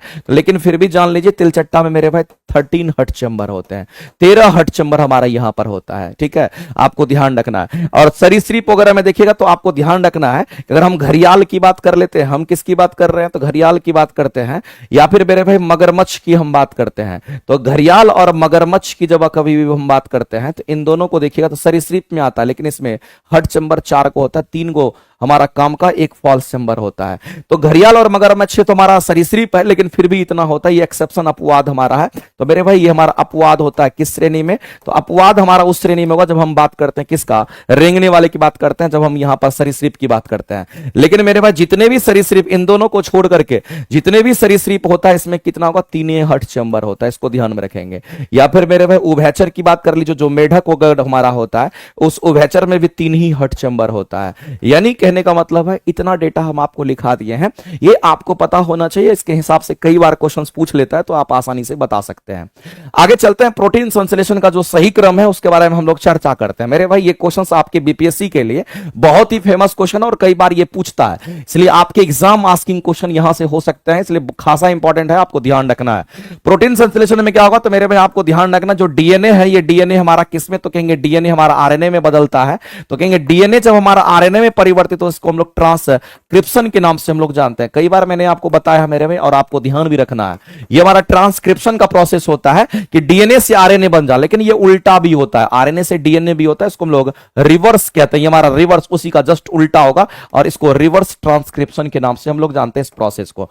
और दूसरा ध्यान रखना मेरे भाई, किस आरएनए से ही किसका निर्माण होगा? तो आरएनए से हमारा एमिनो एसिड का निर्माण होता है। आरएनए से किसका निर्माण होगा? क्योंकि आरएनए से हमारा बीच में क्या बनता है? क्योंकि यहां पर हमारा एमिनो एसिड बनता है, इस बात को आप ध्यान रखेंगे। आरएनए से एमिनो एसिड बनेगा और फिर हमारा किसका? क्योंकि यहां पर प्रोटीन का निर्माण होता है मेरे भाई, फिर हमारा किसका? क्योंकि यहां पर प्रोटीन का हमारा निर्माण होता है, यहां पर प्रोटीन का निर्माण होता है। लेकिन जिस प्रोसेस से हमारा होता है उस प्रोसेस की अगर हम बात कर लेते हैं, इसको हम लोग क्या कहते हैं? यहां जो प्रोसेस हमारा यूज होता है, इस प्रोसेस की अगर बात करते हैं, इसको ट्रांसलेशन के नाम से हम लोग जानते हैं। इस प्रोसेस को क्या कहेंगे? तो इसको हम लोग यहां पर ट्रांसलेशन के नाम से हम लोग जानते हैं। ये चीज आपको ध्यान रखना है। लेकिन बीच में हमारा एमिनो एसिड भी बनता है, इस चीज को आप मेरे भाई एकदम नहीं भूलिएगा। बीच में हमारा एमिनो एसिड्स भी बनता है। इसके बीच में क्या बनेगा? कहेंगे इसके बीच में हमारा एमिनो एसिड का भी निर्माण होता है। ये भी चीज आपको ध्यान रखना है। तो ये तो हो गया। एक और कहानी है मेरे भाई, इसकी कहानी क्या है कि अगर डीएनए से डीएनए ही बन जाता है, अगर डीएनए से डीएनए बनता है, इसको हम लोग रेप्लिकेशन के नाम से जानते हैं। इसको क्या कहेंगे? तो ये हमारा रेप्लिकेशन कहलाता है, इस बात को आप ध्यान रखेंगे। तो मेरे भाई एक बात तो क्लियर हो गया कि डीएनए से आरएनए, आरएनए से एमिनो एसिड, एमिनो एसिड से प्रोटीन, हमारा इस तरीके से चलता है। तो हम कहेंगे डीएनए से तो आरएनए होगा और डीएनए से आरएनए में जाएंगे, फिर हमारा एमिनो एसिड, फिर हमारा प्रोटीन के बाद लाल वाली चीज को आप देखने की कोशिश कीजिए। तो डीएनए से आरएनए, आरएनए से एमिनो एसिड, एमिनो एसिड से प्रोटीन, यानी कि ऑप्शन नंबर हमारा यहां पर बी मेरे भाई चमकता हुआ दिख रहा है। यानी इस क्वेश्चन का अगर आंसर करेंगे तो ऑप्शन नंबर हमारा कौन सा होगा? क्योंकि यहां पर बी जो होगा ये किसी भी सूरत में हमारा करेक्ट हो जाएगा और यही एक सीक्वेंस होता है और इस सीक्वेंस को भी आप ध्यान में रखेंगे। आगे चलते हैं और अगला क्वेश्चन हम लोग देखते हैं। नेक्स्ट क्वेश्चन हमारे सामने में है और आप सभी लोग मेरे भाई इस क्वेश्चन का आंसर करके बता दीजिए। जो क्वेश्चन आपके सामने में बताइए, अन्नू कुमारी इस क्वेश्चन का आंसर करके बता दीजिए। श्वेता, प्रियंका जी, रूमी खान, सोनिका, प्रवीण कुमार यादव जी बताइए। पप्पू जी बताइएगा सर जी पीआरटी के लिए है या नहीं? बिल्कुल मेरे भाई, आप पीआरटी की तैयारी करते हैं एक एक चीज यूजफुल होगा। अगर आप तैयारी करते हैं 6 to 8 के लिए एक एक चीज यूजफुल होगा। अगर आप 9 10 की तैयारी करते हैं एक एक चीज यूजफुल होगा। अगर आप बॉटनी जूलॉजी से भी अगर 11 12 देना चाहते हैं तो उसके लिए भी अवेलेबल है मेरे भाई। आपको किसी भी सूरत में जो ये क्लासेस जो है ये कहीं ना कहीं आपको बेनिफिट ही करेगा, कभी खराब नहीं कर सकता है। इसलिए आपको किसी भी सूरत में ये सारी क्लासेस एकदम करनी है और बहुत ही अलग अलग तरीके से क्वेश्चंस आपके सामने में आते रहता है मेरे भाई। हमारे सामने में ये 2 रिएक्शन दे रखा है और दोनों रिएक्शन में हम लोगों के बारे में ये पूछा कि एक्स और वाई की जगह पर हमारा क्या होगा। एक बात बताइए मेरे भाई, इस इक्वेशन को जब आप देखिएगा तो इसमें दो इक्वेशन हमारा है। पहला इक्वेशन ये है, दूसरा इक्वेशन हमारा ये है। इसमें से कॉपर बाहर हुआ, इसमें से भी कॉपर बाहर हुआ मेरे भाई। इस बात बताइए ये विस्थापन अभिक्रिया है कि नहीं है? इसको सिंगल डिस्प्लेसमेंट रिएक्शन कहते हैं। और सिंगल डिस्प्लेसमेंट में क्या होता है? कहेंगे जो ज्यादा रिएक्टिव होता है वो कम रिएक्टिव वाले को धक्का मार के बाहर कर देता है। तो मेरे भाई अगर हम पहले वाले को अगर देख लेते हैं उठा करके, एक्स लिखा हुआ प्लस में एक्स की जगह पे पूछा कि हमारा क्या होगा, और ये कॉपर सल्फेट की हम बात करते हैं, ये हमारा था और एक्स हमारा आकर के यहां जुड़ गया और SO4 बना लिया और साथ में कॉपर को बाहर कर दिया। इसका मतलब मेरे भाई कहीं ना कहीं आपको समझना पड़ेगा कि इस एक्स एलिमेंट की बात करते हैं ये हमारा ज्यादा रिएक्टिव होगा। ये एक्स जो हमारा ये कॉपर से क्या होगा? ज्यादा रिएक्टिव होगा। ये एक्स कोई एलिमेंट है, ये कॉपर से हमारा क्या होता है? ज्यादा रिएक्टिव होगा, तभी इस कॉपर को धक्का मार के ये बाहर कर दिया और ये कॉपर की जगह पर ये अपना स्थान को फिक्स कर लिया और XSO4 का निर्माण कर लिया। तो मेरे भाई कौन ऐसा है जो ऐसा कर सकता है? तो मेरे भाई कॉपर को जब भी विस्थापित करेगा, कॉपर को जब भी विस्थापित करेगा तो हमारा यहां पर हम कहेंगे सिल्वर तो नहीं कर सकता है। और एक्स की बात कर रहा तो हम जिंक की वहां पर सोचेंगे, जिंक के बारे में सोचेंगे, यहां भी जिंक दे रखा है, यहां भी जिंक, यहां पर आयरन दे रखा है। मेरे भाई एक बात बताइए कि हमारा जो आयरन होता है ना वो कॉपर से ज्यादा रिएक्टिव होता है। आयरन हमारा कॉपर से क्या होता है? ज्यादा रिएक्टिव होता है। यानी कि इसके होने के आंसर से हमारा क्या होगा? तो जिंक भी हमारा हो सकता है। लेकिन दूसरा भी ध्यान रखना है, अगर हम यहां पर इसको अगर देखते हैं तो इसको भी एक बार ध्यान में रख लेते हैं मेरे भाई, तो आंसर होने की संभावना निकल करके आ जाएगी। एक बात बताइए मेरे भाई कि जब भी कॉपर को बाहर करेगा, जब भी कॉपर को बाहर करेगा तो हम सीधा कहेंगे सर ये ऑप्शन हमारा इसलिए छट रहा है, ये ऑप्शन हमारा इसलिए छट रहा है क्योंकि हमारा यहां पर सिल्वर की बात करते हैं और हम लोग जानते हैं कि सोना की बात कर लीजिए, चांदी की बात कर लीजिए, प्लेटिनम की बात कर लीजिए मेरे भाई, ये लिस्ट रिएक्टिव एलिमेंट के अंतर्गत आता है। ये किस में आता है? ये हमारा लिस्ट रिएक्टिव एलिमेंट होता है, जल्दी किसी के साथ प्रतिक्रिया नहीं करता है। ये हमारा लिस्ट रिएक्टिव एलिमेंट के अंतर्गत आता है, ये किसी के साथ प्रतिक्रिया नहीं करता है। तो मेरे भाई जब हमारा कॉपर, हम कहेंगे कॉपर को जब कॉपर से ज्यादा दमे नहीं है इसमें, जब कॉपर को ये रिएक्ट बाहर कर ही नहीं सकता तो ये तो हमारा आंसर हो ही नहीं सकता है। और जो सिल्वर वाला वो तो हमारा पहले ही छट जाएगा, तो हम उसको पहले ही छांट देंगे। मेरे भाई कॉपर को बाहर कौन कर सकता है? जिंक कर सकता है, क्योंकि जिंक कॉपर से ज्यादा रिएक्टिव होता है। और दूसरी बात मेरे भाई इस बात को आप ध्यान रखेंगे कि एक्स के जगह पर हम किसको रखेंगे? तो इस एक्स के जगह पर मान लेते हैं कि यहां पर हम जिंक की बात कर लेते हैं, यहां पर हम जिंक हो सकता है। और वाई के जगह पर मेरे भाई हम कहेंगे तब हमारा आयरन भी हो सकता है, उल्टा भी हो सकता था, उसमें कोई दिक्कत नहीं है, आप उल्टा भी। लेकिन हम लोगों के पास एक ही ऑप्शन है तो आंसर करेंगे ऑप्शन नंबर बी ही हमारा रिएक्टिव होगा। सिल्वर देख करके ही काट देंगे, क्योंकि सिल्वर हमारा लिस्ट रिएक्टिव एलिमेंट होता है, वो कभी भी मेरे भाई सिल्वर की अगर बात करेंगे तो सिल्वर का कभी ये औकात नहीं है कि कॉपर को बाहर कर दे, क्योंकि कॉपर हमारा सिल्वर से ज्यादा रिएक्टिव होता है, ये चीज आपको ध्यान रखना है। हाँ, जिंक और आयरन जो होता है, जिंक और आयरन हमारा कॉपर से ज्यादा रिएक्टिव है, इसलिए कॉपर को बाहर कर दिया दोनों केस में, इसलिए इस क्वेश्चन का आंसर करेंगे ऑप्शन नंबर बी जो होगा, ये आपका राइट हो जाएगा। आगे चलते हैं मेरे भाई, फ्लिंट कांच की हम बात करते हैं। देखो कांच कोई भी हो फर्क नहीं पड़ता, कांच में मेरे भाई सिलिका प्रेजेंट होता ही है। अगर मेरे भाई क्रुक्स कांच की बात करते हैं, कोई भी कांच की बात कर ले, कोई भी ग्लास की बात करें तो समझ लेना कि उसमें सिलिका होता ही होता है। लेकिन मेरे भाई यहां पर जो क्वेश्चन आपको दे रखा है, अगर हम फ्लिंट कांच की अगर बात करते हैं, ये जो हमारा फ्लिंट कांच होता है, इसमें हमारा जो कंपोनेंट होता है, ये कंपोनेंट हमारा यहां पर वैलिड है। आप इस कंपोनेंट को ध्यान में रखेंगे, सिलिका होता है, K2Cr3 होता है, पोटेशियम कार्बोनेट होगा और कैल्शियम कार्बोनेट भी होगा, और हमारा लेड यहां पर ऑक्सलेड के ऑक्साइड्स भी हमारे मौजूद होते हैं, तो ये इसके कंपोनेंट है। और इस फ्लिंट क्लास के लिए ये चीज आपको ध्यान में रखना है। और इसी से फ्लिंट क्लास से क्या बनता है मेरे भाई, हम लोग जो चश्मा वगैरह लगाते हैं इसी से लेंस बनता है, याद रखना। इसी से क्या बनता है, तो हम कहेंगे लेंस बनता है हमारा इसी से। साथ ही साथ मेरे भाई आप ध्यान रखना कि प्रिज्म का निर्माण भी हमारा इसी से होता है, जो प्रिज्म हमारा होता है उससे यही बनता है, तो लेंस और प्रिज्म हमारा बनता है। एक मेरे भाई आप लोग को ध्यान रखना है कि वो भी आपको पूछता, कई बार ये क्वेश्चन पूछा गया, बोरोसिलिकेट ग्लास पूछता है। और जो बोरोसिलिकेट ग्लास हमारा होता है ना, ये कई बार एग्जाम में पूछा गया है मेरे भाई। बोरोसिलिकेट जो ग्लास हमारा होता है, याद रखिएगा, ये हमारा कहां पर इस्तेमाल करते हैं, इसका तो लैब में करते हैं। और चूंकि इसका लैब में क्यों इस्तेमाल करते हैं, तो मेरे भाई ये हमारा हाई टेम्परेचर रेजिस्टेंस माना जाता है। इसके अंदर हम कहेंगे ये हमारा कैसा होता कहेंगे, ये हमारा हाई टेम्परेचर रेजिस्टेंस वाला हमारा होता है। यानी कहने का मतलब ये होता है, इंग्लिश में तो हमने लिखा है लेकिन हिंदी मीनिंग इसका यही होता है, हाई टेम्परेचर रेजिस्टेंस कहने का मतलब है कितना भी अधिक तापमान पर अगर हम मान लेते किसी भी चीज को स्टोर कर देंगे तो ये टूटेगा नहीं, इसलिए रजिस्ट करता है, यानी कि उच्च तापमान को ये रजिस्ट करता है। तो मेरे भाई हाई टेम्परेचर रजिस्टिंग जो ग्लास होता है वो कौन सा होता है, उसको हम लोग बोरोसिलिकेट ग्लास के नाम से जानते हैं। और मेरे भाई इसी का इस्तेमाल हम लोग लैब में करते हैं। इसी का इस्तेमाल कहां पे, तो लेबोरेटरी वगैरह में क्या जाता है, लैब में किया जाता है, इस बात को आप ध्यान रखेंगे। तो लैब में तो आप देखिएगा बहुत तरह की ग्लासेस होती है, बहुत सारे में केमिकल रिएक्शंस वगैरह होता है, टेंपरेचर बहुत अधिक बढ़ जाता है, फिर भी ग्लास क्रैक नहीं करता है, क्योंकि वो बोरोसिलिकेट ग्लास होता है, इस बात को आप ध्यान रखेंगे। हाई टेंपरेचर रेजिस्टेंस वाला हमारा ग्लास होता है, इस चीज को आप ध्यान रखेंगे। हम लोग जो धूप चश्मा पहनते हैं मेरे भाई, वो हमारा क्रूप्स ग्लास का होता है, फोटोक्रोमेटिक होता है, यूवी रे से क्या करता है तो वो हमारा बचाता है, वो अलग चीज होता है। लेकिन यहां पर जो आपसे पूछा गया फ्लिंट ग्लास, ये हमारा इन्हीं सब का कॉम्बिनेशन होता है, ध्यान रखेंगे। आगे एक भौतिकी राशि का परिमाप एन से दिखाते हैं और मात्रक को यू से दिखाते हैं। मेरे भाई एक बात याद रखिएगा, हम किसी भी भौतिक राशि की हम बात कर ले फर्क नहीं पड़ता। भौतिक राशि की अगर हम बात करेंगे तो जो फिजिकल क्वांटिटी हमारा भौतिक राशि होता है, कोई भी आप मान लीजिए, मान लेते कि बल हमारा क्या है, एक भौतिक राशि है। हम फोर्स की बात कर रहे हैं, फोर्स हमारा बल एक भौतिक राशि है। तो मेरे भाई जब भी बल को रिप्रेजेंट करना होता है, दो चीज का रिक्वायरमेंट होता है। एक तो मेरे भाई इसमें देखते होंगे कि मान लेते कि 10 न्यूटन कहीं पर लिखा हो, तो ये कंप्लीट रूप से डिफाइंड हो जाएगा। कंप्लीट रूप से डिफाइंड होने का मतलब है कि इसमें दो चीज आपके सामने में यहां पर आपको दिख रहा है। दो चीज क्या है मेरे भाई, तो हम कहेंगे एक तो न्यूमेरिकल वैल्यू इसमें दिख रहा होगा, ये 10 जो हमारा यहां पर न्यूमेरिकल वैल्यू है, ये किसको दिखा था, तो कहेंगे यहां पर ये कहीं ना कहीं हमारा न्यूमेरिकल वैल्यू को रिप्रेजेंट कर रहा है। और अगर यूएन की बात करते हैं, ये हमारा 10 न्यूटन लिखा हुआ है, एन हमारा क्या, तो कहेंगे यहां पर यूनिट की हम बात करते हैं। तो मेरे भाई इसमें दो टर्म हमारा होता है, एक तो हमारा न्यूमेरिकल वैल्यू होता है, एक हमारा यूनिट होता है। एक एन की बात करेंगे, एक यू की बात करेंगे। और अब मैं आपको बता देना चाहता हूं मेरे भाई, एन यू इक्वल टू हमारा कांस्टेंट होता है, और इसी रिलेशन पर हमारा क्या होता है, सारा चीज काम करता है। अगर हम बात करते हैं किसका, अगर हम बात करते हैं यूनिटरी सिस्टम का, तो मेरे भाई अगर न्यूमेरिकल मान किसी का ज्यादा होगा तो यूनिट छोटा होगा। जैसे आप एग्जांपल के तौर पे आप देख लीजिए, आपके सामने ये एग्जांपल हम लिख करके देते हैं मेरे भाई। हम लोग पढ़ते हैं कि 1 मीटर जो होता है वो कितने के बराबर होगा, तो कहेंगे 100 सेंटीमीटर के बराबर होता है। आप इसमें देखिएगा, जिसका वैल्यू बड़ा होगा, जिसका नंबर बड़ा होगा, उसका यूनिट कम होता है। यानी कि जिसका नंबर मेरे भाई छोटा, उसका यूनिट बड़ा होता है। मीटर आपका बड़ा है किसके कंपेरिजन में, तो सेंटीमीटर के कंपेरिजन में।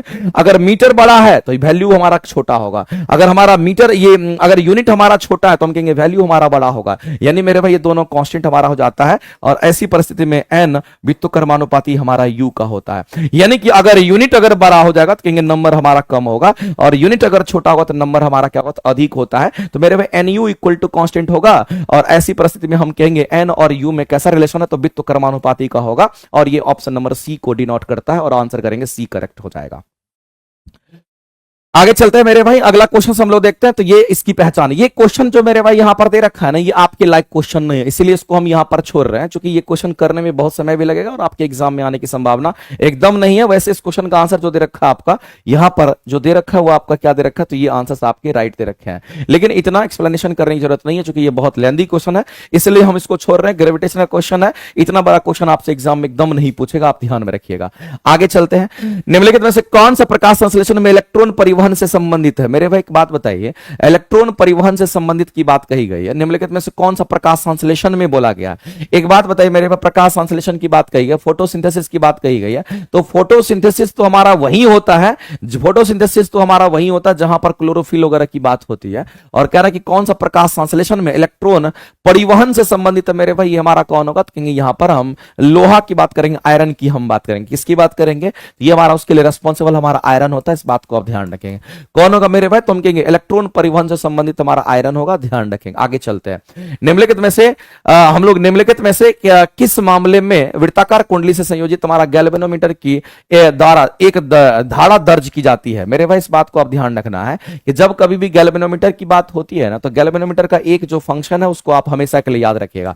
जब कभी भी आपके सामने में अगर गैल्वेनोमीटर की बात होती है, तो मैं जो कह रहा हूं उसको एकदम बारीकी से समझिएगा। ये क्या करता है मेरे भाई? तो किसी भी वायर में करंट का फ्लो हो रहा है या नहीं कि हो रहा है, ये बताता है। यानी कहने का मतलब है धारा है या नहीं है, इसको रिप्रेजेंट कौन करेगा? तो गैल्वेनोमीटर। तो मेरे भाई किसी भी वायर के अंदर विद्युत धारा की स्थिति और धारा की दिशा को पता लगाने के लिए हम गैल्वेनोमीटर का इस्तेमाल करते हैं। तो मेरे भाई विद्युत धारा की स्थिति की हम बात करते हैं, हम किसकी बात कर रहे हैं? तो हम विद्युत धारा की स्थिति की बात करते हैं। और साथ ही साथ आपको ध्यान रखना है विद्युत धारा की स्थिति, और साथ ही साथ मेरे भाई ध्यान रखना कि धारा की दिशा को पता लगाने के लिए, धारा की दिशा पता लगाने की, धारा की दिशा को पता लगाने के लिए मेरे भाई हम किसका इस्तेमाल करते हैं? तो धारा की दिशा पता लगाने के लिए हम किसका इस्तेमाल करेंगे? धारा की दिशा पता लगाने के लिए हम गैल्वेनोमीटर का इस्तेमाल करते हैं, जो कि मेरे भाई एक बहुमूल्य क्वेश्चन है और इस चीज को आप हमेशा के लिए याद रखिएगा, ये आपका आता है। दूसरी बात आपको ध्यान रखना है कि जो गैल्वेनोमीटर हमारा होता है ये किस सिद्धांत पे काम करता है, ये सिद्धांत भी बहुत इंपॉर्टेंट है,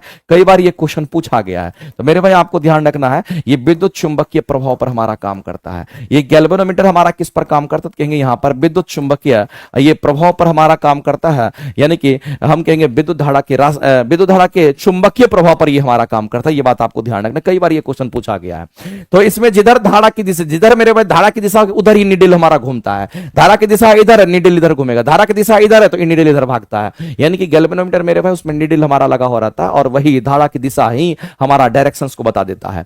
तो बोला निम्नलिखित मामले में वृत्ताकार कुंडली से संयोजित गैल्वेनोमीटर से एक धारा दर्ज की जाएगी जब किसी चुंबक को कुंडली के पार स्थिर रखते हैं। मेरे भाई जब कभी भी किसी भी चुंबक को अगर कुंडली के पार आप स्थिर रखते हैं, अगर चुंबक को आप स्थिर रखते हैं तो होगा क्या मेरे भाई? तो हम कहेंगे फ्लक्स में परिवर्तन नहीं होगा। किसमें परिवर्तन नहीं? तो हम कहेंगे फ्लक्स में परिवर्तन नहीं होगा। और जब मेरे भाई फ्लक्स में परिवर्तन हमारा, चूंकि हम लोग जानते हैं कि जब हमारा मूवमेंट करता है तभी फ्लक्स में परिवर्तन होंगे, जैसे ही हम चुंबक को स्थिर रख देते हैं, जब आगे पीछे हम नहीं लाते हैं तो हम कहेंगे फ्लक्स में परिवर्तन हमारा नहीं होता है। जब मेरे भाई फ्लक्स में परिवर्तन नहीं होगा तो हम कहेंगे करंट का फ्लो नहीं होगा। यानी कहने का मतलब है आप सीधा सीधा कह सकते हैं कि यहां पर करंट का जो फ्लो होगा वो हमारा नहीं होगा, और जब करंट का फ्लो हमारा नहीं होगा तो हम सीधा कहेंगे कि हमारा वो रीडिंग नहीं करेगा। तो मेरे भाई धारा को दर्ज करने की बात कर रहा है, धारा दिखाने की बात कर रहा है, तो मेरे भाई ये परिस्थिति तो हमारा कभी भी नहीं हो सकता, क्योंकि ऐसी परिस्थिति में करंट हमारा दिखाएगा ही नहीं। लेकिन जब हम किसी चुंबक को किसी कुंडली की ओर लेकर के आएंगे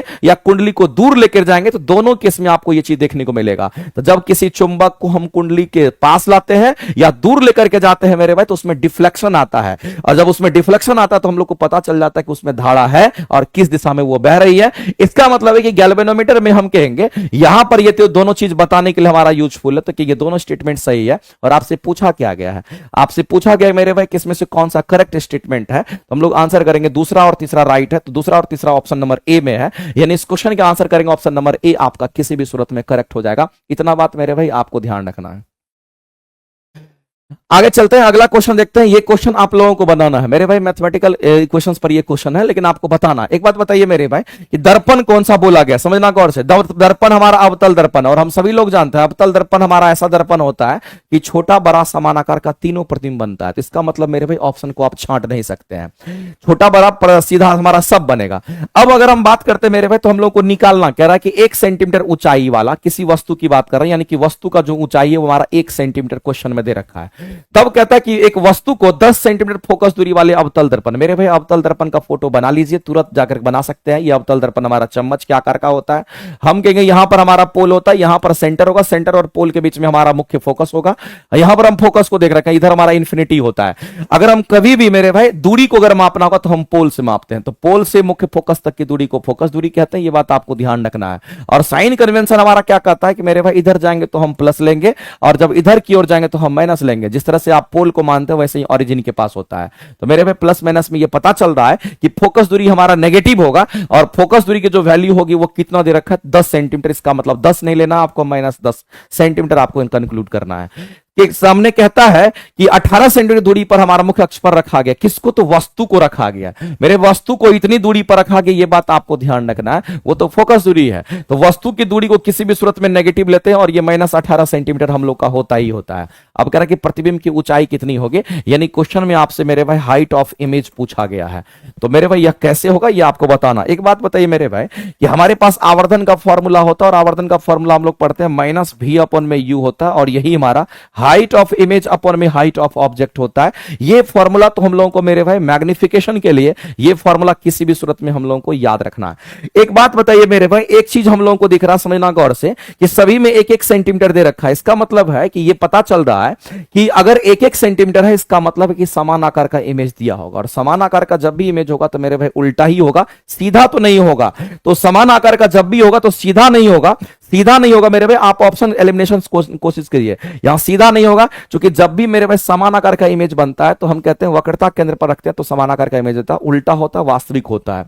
तो सीधा तो नहीं होगा, उल्टा होगा, उल्टा होगा। 1 सेंटीमीटर से कम, 1 सेंटीमीटर से अधिक, अच्छा 1 सेंटीमीटर से कम और अधिक की बात कर रहा है। चलो इसको बनाना ही पड़ेगा, यानी इसको मेरे भाई ध्यान रखना पड़ेगा। ज्यादा और कम दे रखा है तो करेंगे क्या, इस क्वेश्चन को तो अब सॉल्व करने के लिए हम लोग को मेरे भाई यहां पर पुट करना पड़ेगा। हमको पता है कि हाइट ऑफ इमेज चाहिए, ये दे रखा है, ये दे रखा है, ये निकालना पड़ेगा, यही ना। हमको v निकालना पड़ेगा, तो हम दर्पण का सूत्र जानते हैं और कहेंगे 1/f इक्वल टू 1/v, और प्लस में क्या करेंगे तो 1/u लगा देंगे। दर्पण का फॉर्मूला भी निकल जाएगा। यहां से 1/v का मान हमारा क्या होगा, कहेंगे 1/f, और माइनस 1/u फॉर्मूला का हमारा बन गया। इसमें पुट कीजिए मेरे भाई, f का मान कितना है, तो कहेंगे f का मान हमारा -10 हो जाएगा। चलो माइनस रख दिए, माइनस यहां पर हमारा होगा, और u का मान हमारा माइनस में है, और हम कहते हैं यहां पर u का मान -18 हमारा माइनस माइनस आकर के प्लस कर देगा, तो हम कहेंगे ये 18 हो जाएगा। और मेरे भाई 10 और 18 कैल्शियम कितना होगा, कहेंगे 2 पंचे 10 और 2 नमा 18, तो हमारा कितना हो जाएगा मेरे भाई 9 × 5 = 45 दूना 90, यानी कहने वाला हमारा 90 हो जाएगा। और 10 × 9 = -9 और 18 × 5 = 90, ये हमारा प्लस में 5 हो जाएगा। यानी ये कितना होगा -4/, हमारा 90 हमारा आ गया। यानी आप सीधा कह सकते हो मेरे भाई कि 1/f की वैल्यू 1/v की वैल्यू इतनी आएगी। तो आप ये बता दीजिए मेरे भाई, जब 1/v का मान इतना आएगा तो हम कहेंगे v का मान कितना होगा, तो उलट दीजिए इसी को, -90 हमारा 4 सेंटीमीटर हो जाएगा। चलो v का मान निकल गया, अब इसको कोशिश करते हैं बनाने का। मेरे भाई ये दोनों आपस में बराबर है, तो हम किसी को भी किसी के साथ इक्वेट कर सकते हैं, कहीं से कोई दिक्कत नहीं है। हम लोग को हाइट ऑफ इमेज चाहिए, तो हाइट ऑफ इमेज अपॉन में height of object minus v upon में u हो जाएगा। ये फॉर्मूला है, हम लोगों को जो चाहिए उसके हिसाब से हम कैलकुलेट करते हैं। हम कहेंगे मेरे भाई यहां से अगर कैलकुलेट करना चाहेंगे तो हाइट ऑफ इमेज अगर कैलकुलेट करना तो -v टाइम्स u और गुना में हाइट ऑफ ऑब्जेक्ट हो जाएगा। मेरे भाई माइनस तो इस फॉर्मूला का है, और v लेकर के भी माइनस आएगा, तो माइनस माइनस प्लस हो जाएगा, और हम कहेंगे 90 हमारा 4 हो जाएगा। और कहेंगे u का मान कितना दे रखा, तो u मेरे भाई -18 है, चलो इसको -18 रख देते हैं। और हाइट ऑफ इमेज हमारा, हाइट ऑफ ऑब्जेक्ट हमारा 1 सेंटीमीटर, 1 से गुना कर दीजिए। इसको मेरे भाई कैलकुलेट कर लीजिए तो आपके सामने आ जाएगा। तो हाइट ऑफ इमेज निकल करके आएगा, यहां पर फाइनली अगर आप डिवाइड करेंगे तो 90 हमारा कितना होगा, तो -18 गुना में 4 होगा, यही होगा। और 18 × 5 = 90, यानी ये 5 हो गया, 5/4 हो जाएगा, -5/, हमारा क्या होगा, यहां पर 4 होगा, और ये हमारा हाइट ऑफ इमेज है मेरे भाई। यानी कहने का मतलब है कि माइनस टर्म के साथ आया है, उसका मीनिंग समझिए। अगर हाइट ऑफ इमेज अगर मेरे भाई -5/4 आया है, इसका मतलब क्या है, हाइट ऑफ इमेज अगर -5/4 है तो माइनस ये इंडिकेट कर रहा है मेरे भाई कि उल्टा इमेज बनेगा। कैसा बनेगा, उल्टा बनेगा, यानी सीधा तो किसी भी सूरत में नहीं बनेगा, क्योंकि माइनस जो साइन है वो कहीं ना कहीं यहां रिप्रेजेंट कर रहा है कि उल्टा इमेज बनेगा। माइनस हमारा उल्टा को लाता है, तो मेरे भाई उल्टा तो बनेगा, उल्टा तो बनेगा। 1 सेंटीमीटर से अधिक होगा तो 5/4 की वैल्यू देखना, माइनस की वैल्यू नहीं। माइनस का मतलब ये जो माइनस आया ये कहीं ना कहीं उल्टा को रिप्रेजेंट कर रहा है, उल्टा में तो चला गया माइनस, बचा 5/4। 5/4 कहने मतलब 1 से अधिक हो जाएगा, इसका मतलब है मेरे भाई उल्टा होगा, 1 से अधिक होगा, तो 5/4 आंसर करेंगे ऑप्शन नंबर ए जो होगा इस क्वेश्चन के लिए हमारा राइट हो जाएगा मेरे भाई। इस तरह के क्वेश्चन आपको कई बार दे देता है, लेकिन आपको बनाने के लिए अगर आ जाएगा तो मेरे भाई क्वेश्चन कभी गलत नहीं होगा, ये बात भी श्योरिटी के साथ आप कह सकते हैं। आगे चलते हैं, अगला क्वेश्चन कहता है कि एक किसी आधुनिक आवर्त सारणी में स्थिति इनके गुण के आधार पर हमारा असंगत है, यानी कहने वाला असंगत हमारा है, जिसका इलेक्ट्रॉनिक विन्यास क्षार धातु जो अल्कली मेटल होता है उसके समान होता है। तो मेरे भाई इलेक्ट्रॉनिक विन्यास हमारा क्षार धातु के समान है, इसका मतलब है कि हॉलिना का रसस फरियाद, मेरे भाई हम लोग जानते हैं हॉलिना का रबसस फरियाद की हम बात करते हैं, ये चीज हम लोगों को पता होगा। ये मेरे भाई फर्स्ट एलिमेंट, ये हमारा फर्स्ट ग्रुप की हम बात करते हैं, पहले ग्रुप की अगर बात करते हैं उसमें से सारे एलिमेंट होते हैं। इसमें अगर आप हाइड्रोजन को देखिएगा ना, तो जो हाइड्रोजन है उसका जो इलेक्ट्रॉनिक कॉन्फ़िगरेशन होगा, इसके बाहरी कक्षा में एक इलेक्ट्रॉन होगा, तो इसमें भी बाहरी कक्षा में इसके सभी एलिमेंट की बाहरी कक्षा में एक ही इलेक्ट्रॉन होगा, एक ही इलेक्ट्रॉन हमारा होगा, इसमें कहीं से कोई दिक्कत नहीं है।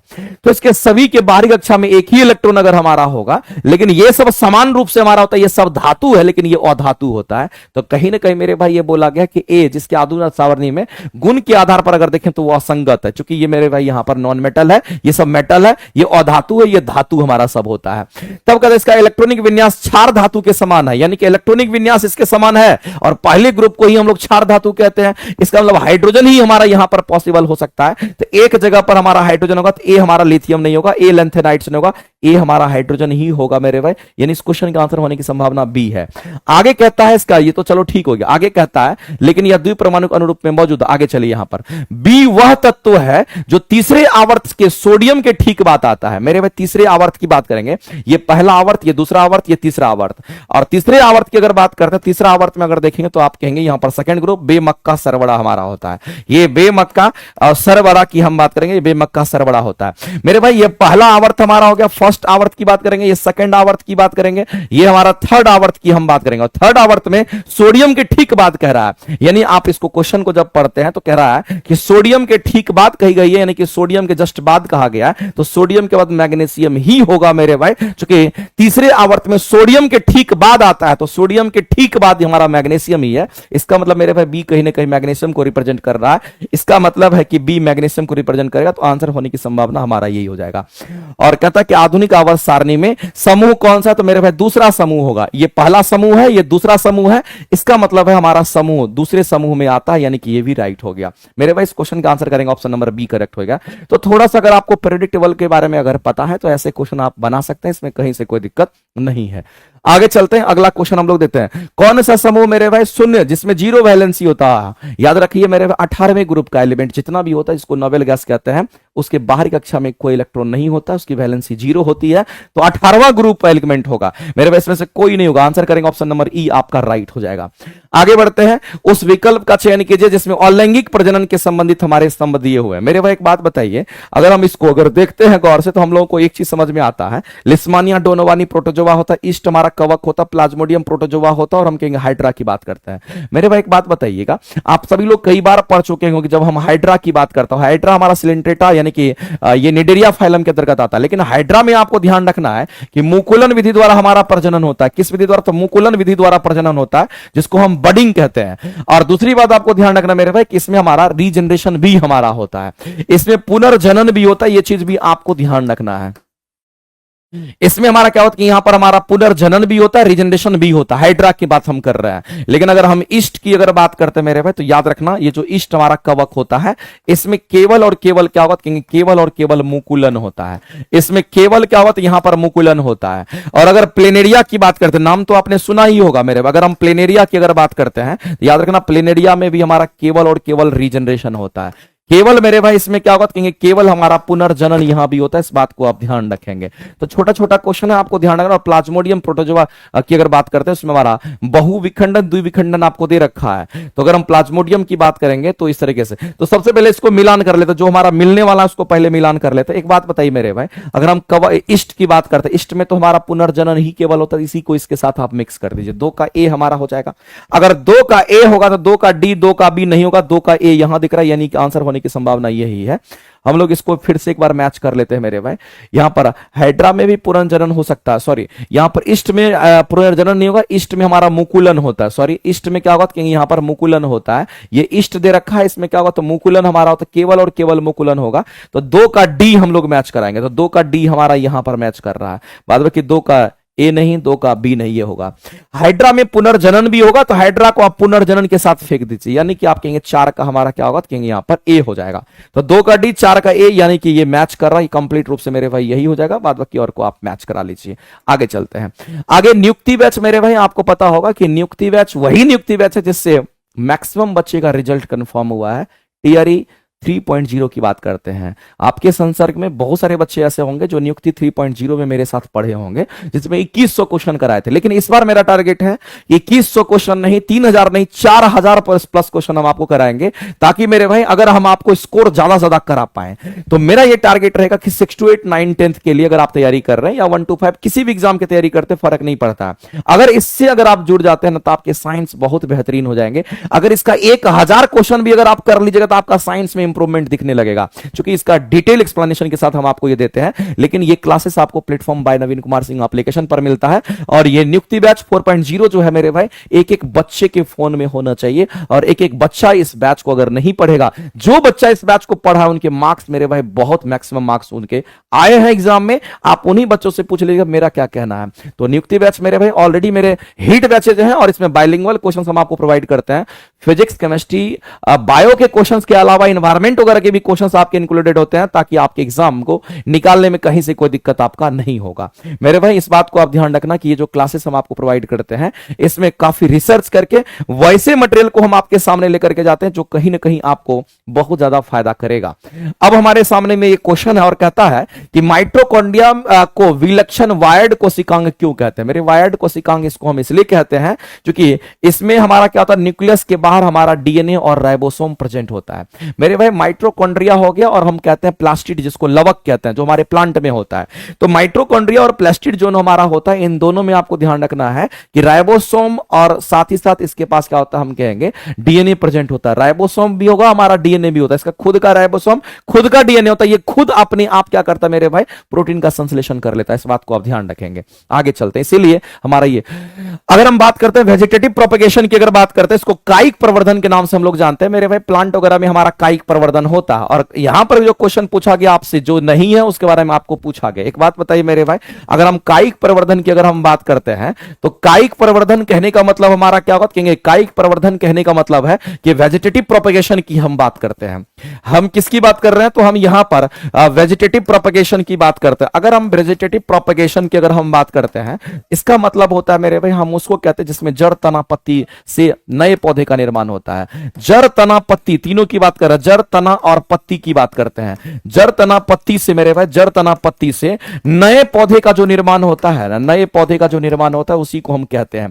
तो जड़, तना, पत्ती से नए पौधे का अगर निर्माण होता है, इसी को हम वेजिटेटिव प्रोपेगेशन के नाम से हम लोग जानते हैं। और इसी को हिंदी में हम लोग क्या बोलते हैं, कायिक प्रवर्धन हम लोग कहते हैं। तो मेरे भाई हम सभी लोग जानते हैं कि जड़ से, तना से तो मेरे जैसे गुलाब वगैरह का फूल लगा दीजिए, उसका तना ही काट के लगा दीजिए, तो उसमें आपको मिल जाता है। मेरे भाई गुलाब वगैरह का फूल का तना ही लगा दीजिए तो लग जाएगा। जैसे गन्ना है, गन्ना का की क्या करेंगे, तो गन्ना की बात करें, गन्ना का तना काट के लगा दीजिए तो लग जाएगा।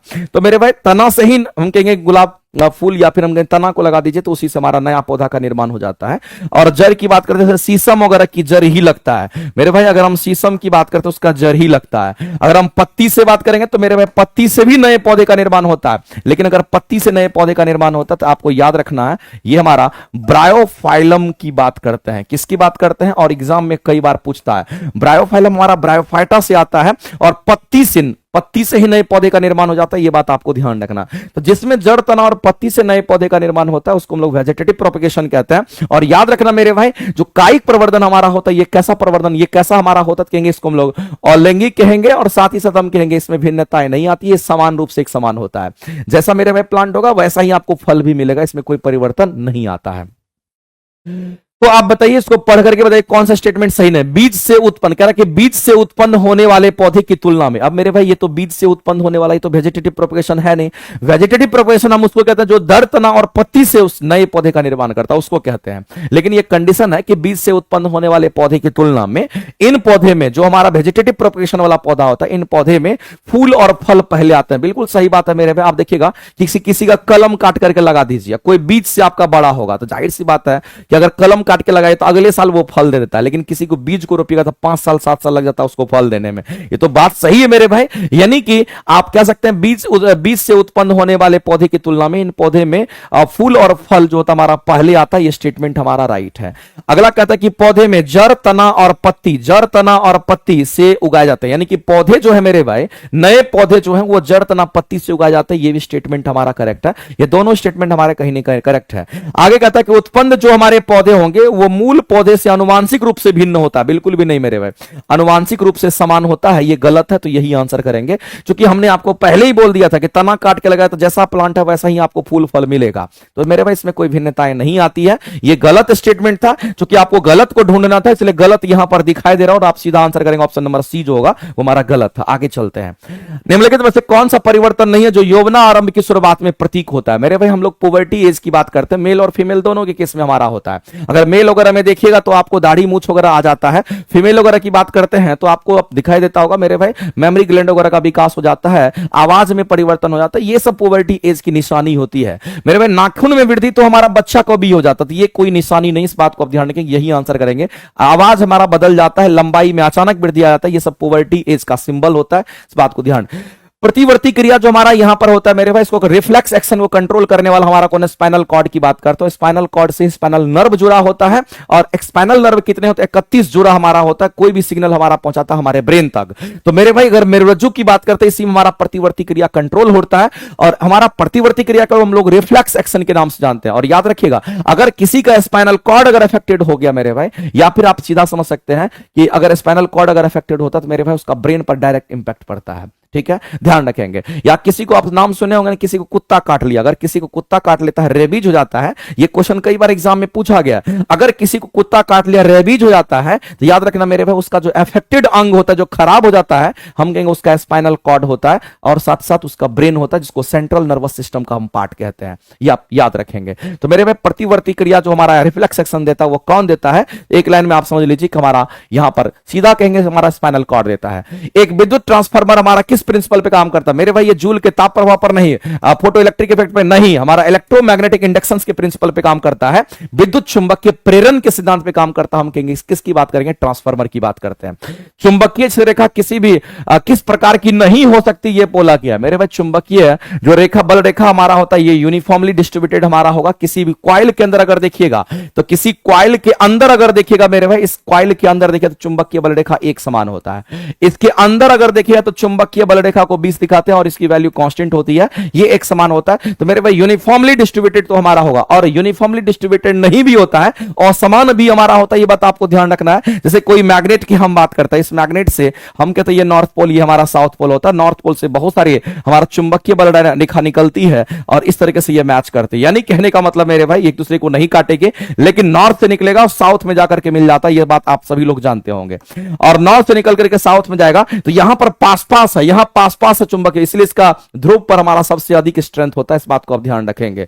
तो मेरे भाई यहां पर पास पास हो गया, यहां पर हमारा दूर दूर कुछ मेंटेन कर रहा है, इसका मतलब ये असमान वितरित भी होता है, यूनिफॉर्म सर्कुलर कॉइल के रूप में भी होता है। तो हमारा सीधा कहेंगे असमान वितरित भी होता है और एक समान भी होता है। कॉइल के अंदर अगर देखें तो एक समान होगा, कॉइल के बाहर देखें तो असमान हमारा हो जाता है। यानी कि दोनों स्टेटमेंट हमारे करेक्ट है। यानी मेरे भाई आप सीधा कहेंगे कि ये स्टेटमेंट राइट है, ये स्टेटमेंट राइट है। आपको तो वो ढूंढना है जो कि गलत है। तो मेरे भाई कभी भी चुंबकीय रेखा, बल रेखा एक दूसरे के लंबवत नहीं होता, इस बात को आप ध्यान रखेंगे। दो चुंबकीय बल रेखा कभी भी एक दूसरे का लंबवत नहीं होता। अगर एक दूसरे का लंबवत होगा तो वो एक दूसरे को काट देगा, और एक दूसरे को काटेगा मेरे भाई तो दो दो दिशा पॉसिबल हो जाएगा, हमारा पॉसिबल नहीं होता। इस बात को आप ध्यान रखेंगे। अगला कहता है कि निम्नलिखित तत्वों में से उसकी परमाणु त्रिज्या के अनुसार से, मेरे भाई परमाणु त्रिज्या की अगर बात करते हैं तो आपको ध्यान रखना कि हमारा ये आवर्त होता है, इसको हम कहेंगे पीरियोडिक टेबल में ये हमारा आवर्त होता है, और हम कहते हैं कि हमारा लेफ्ट होता है और हम राइट की हम बात करते हैं। और डाउन द ग्रुप की अगर बात करते हैं, नीचे की ओर अगर जाएंगे तो ये हमारा क्या होगा, कि इसको हम लोग यहां पर ग्रुप कहते हैं, ध्यान रखना। और इसी को समूह कहते हैं। कुछ नहीं करना, आपको सीधा समझना है। जब ऊपर से नीचे अगर हम लोग पीरियोडिक टेबल में जाते हैं तो आपको याद रखना कि जो एटॉमिक रेडियस हमारा होता है वो बढ़ता है, परमाणु त्रिज्या जो होती है वो बढ़ती है। एटॉमिक रेडियस अगर बढ़ेगा तो मेरे भाई एटॉमिक साइज तो अपने आप बढ़ जाएगा, रेडियस बढ़ेगा तो एटॉमिक साइज भी बढ़ जाता है, यानी कि डाउन द ग्रुप में ये चीज बढ़ता है। लेकिन मेरे भाई लेफ्ट से राइट अगर आवर्त में जाएगा तो फिर हमारा घटेगा, यानी एटॉमिक रेडियस की अगर हम बात करेंगे तो फिर हमारा ये घटता है। इधर अगर हमारा डाउन द ग्रुप में अगर बढ़ रहा है तो इधर जाएंगे तो हमारा घटेगा। अब मेरे भाई क्वेश्चन के आंसर आ जाएंगे। ग्रुप 1 की बात कर रहा है, समूह 1 की बात कर रहा है, तो समूह 1 में अगर आप उठा करके देखिए तो समूह 1 हमारा कौन सा होगा, यहां पर हमारा हलीना का रोसस फरियाद की हम बात करते हैं, हलीना का रबसस फरियाद की हम बात करते हैं। मेरे भाई यही तुम्हारे यहां पर एलिमेंट है, जो हमारा फर्स्ट ग्रुप का सभी एलिमेंट को मैंने आपके सामने में लिखा है। मेरे भाई जब डाउन द ग्रुप हम लोग जाएंगे तो एटॉमिक साइज हमारा क्या होगा, तो यहां पर डाउन द ग्रुप जाएंगे तो एटॉमिक रेडियस हमारा इंक्रीज करेगा, यानी कि बढ़ता है। अब आप देख लीजिए कि हमारा पहले ग्रुप के ही एलिमेंट को लिया गया है, इसने सारे एलिमेंट आपको दे रखे हैं और ये पहला ग्रुप का ही एलिमेंट आपके सामने है। तो मेरे भाई इस बात को अब ध्यान रखना है कि सबसे बड़ा साइज हमारा किसका, तो सीजियम का होगा, जैसा कि आपको दिख रहा होगा सबसे बड़ा साइज किसका, तो सीजियम का होगा। उसके बाद किसका होगा, तो मेरे भाई हम कहेंगे रुबिडियम का होगा। उसके बाद किसका तो कहेंगे यहां पर हमारा पोटासियम का होगा। फिर किसका तो कहेंगे सोडियम का होगा। फिर किसका होगा मेरे भाई, तो हम कहेंगे यहां पर लिथियम का। यानी कहने का मतलब मेरे भाई अगर इसमें से मिलान करना चाहते हैं तो caesium rubidium potassium, caesium rubidium potassium, और पोटासियम के बाद हमारा सोडियम और लिथियम। सोडियम और लिथियम नहीं होगा, ये उल्टा हो गया तो ये आंसर छट गया, ये तो हमारा हो भी नहीं करेगा। सीजियम रुबिडियम पोटासियम मेरे भाई ये भी हमारा छट गया, यानी कि इसमें से कोई नहीं होगा, आंसर करने को में से कोई नहीं, यानी कि ई ऑप्शन आपका राइट हो जाएगा। आगे चलते हैं। आगे मेरे भाई निम्नलिखित में से कौन सा यौगिक समान समजातीय श्रेणी के अंतर्गत हमारा नहीं है, पूछा गया। सबसे पहला तो मेरे भाई समजातीय श्रेणी को समझना पड़ेगा। अगर समजातीय श्रेणी को आप समझ लीजिए तो क्वेश्चन आपके लिए आसान हो जाएगा। अगर हम यहां पर समजातीय श्रेणी की अगर हम बात करते हैं तो मैं आपको बता देना चाहता हूं, जो समजातीय श्रेणी हमारा होता है होमोलोगस सीरीज की बात करते हैं। समजातीय श्रेणी में किसी भी एक कंपाउंड की अगर बात करते हैं मेरे भाई, तो याद रखना एक कार्बन 2 हाइड्रोजन का अंतर होना जरूरी होता है। लेकिन कितने का अंतर होना जरूरी है, तो एक कार्बन 2 हाइड्रोजन का अंतर होना जरूरी होता है। अगर मेरे भाई यहां पर हम लोग देखते हैं किसी एक कंपाउंड की अगर बात करते हैं तो आप यहां देख लीजिए, इसको उसको सबको मिलाने की कोशिश कीजिए। जैसे कि C3H6 की हम बात करते हैं मेरे भाई, C3H6 से अगर मान लेते हैं कि C4 हमारा H8 अगर बन गया, अगर इससे इसमें अगर हम जाएंगे तो कितने कार्बन का हमारा बढ़ोतरी हुआ, एक कार्बन का बढ़े तो 2 हाइड्रोजन बढ़ गया, इसका मतलब CH2 का अंतर है। इसका मतलब यहां पर CH2 का अंतर है, इसका मतलब ये दोनों हमारा समजातीय श्रेणी में होगा। लेकिन मेरे भाई अगर C6 के अंतर्गत हम जाते हैं और C6 यहां पर H हम 12 11 की बात करते हैं, तो जाहिर सी बात है कि मेरे भाई इसको अगर हम चेक करना चाहते हैं तो ऐसे चेक करेंगे। अगला हमारा C4 के बाद C5 हमारा होगा और C5 में हमारा H10 हो जाएगा, तभी हम कहेंगे यहां से कितना का अंतर होगा, तो CH2 का अंतर होगा। इसके बाद अगर C6 की बात करेंगे तो H हमारा 12 होना चाहिए, यानी कि तब हमारा CH2 का अंतर होगा एक कार्बन 2 हाइड्रोजन का। तो मेरे पास 6 कार्बन के साथ हाइड्रोजन हमारा 12 होना चाहिए था, यहां पर 6 कार्बन के साथ में हमारा 11 गो हाइड्रोजन दे रखा, जो कि हमारा यहां पर गलत होगा। तो हम कहेंगे यही हमारा समजातीय श्रेणी में नहीं होगा। समजातीय श्रेणी मेरे भाई कोई भी अल्केन अल्किन अल्काइन किसी एक को आप पकड़िए ऊपर से नीचे, आप देख लीजिए CH2 का अगर अंतर है तो आप सीधा कहेंगे कि हमारा ऐसा होगा, ध्यान रखेंगे।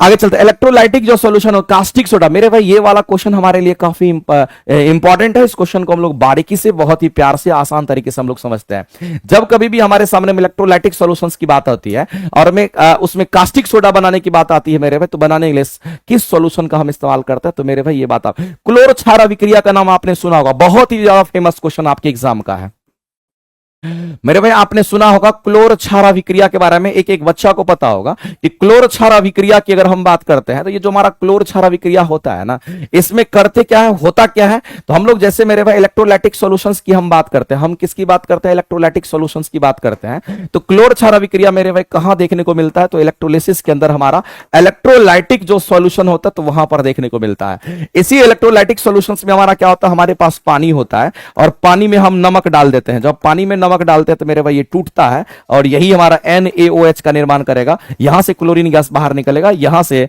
हमारा हाइड्रोजन गैस भी बाहर निकलता है। यानी कहने का मतलब ये दोनों गैसेस हमारे इलेक्ट्रोलाइटिक सॉल्यूशंस हमारा होता है, ये दोनों गैस हमारा बाहर रिलीज करता है। अगर इसको केमिकली बैलेंस अगर करना तो 2 क्लोरीन है, यहां पर 2 क्लोरीन लाने के लिए 2 से मल्टीप्लाई कर दीजिए, और 2 सोडियम तो 2 से मल्टीप्लाई आपको कहीं ना कहीं यहां भी करना पड़ेगा। और मेरे भाई अगर हम इसको बैलेंस करना चाहते हैं तो 2 हाइड्रोजन यहां पर है, यहां पर 2 हाइड्रोजन है, यहां पर हमारा इतना हाइड्रोजन हो गया, तो हम कहेंगे 4 12 को हाइड्रोजन हमारा होना चाहिए, 2 हाइड्रोजन 2 हाइड्रोजन 4 हाइड्रोजन, इसका मतलब 2 से मल्टीप्लाई आप यहां भी कीजिए, 2 ऑक्सीजन आप केमिकली हमारा बैलेंस हो जाएगा।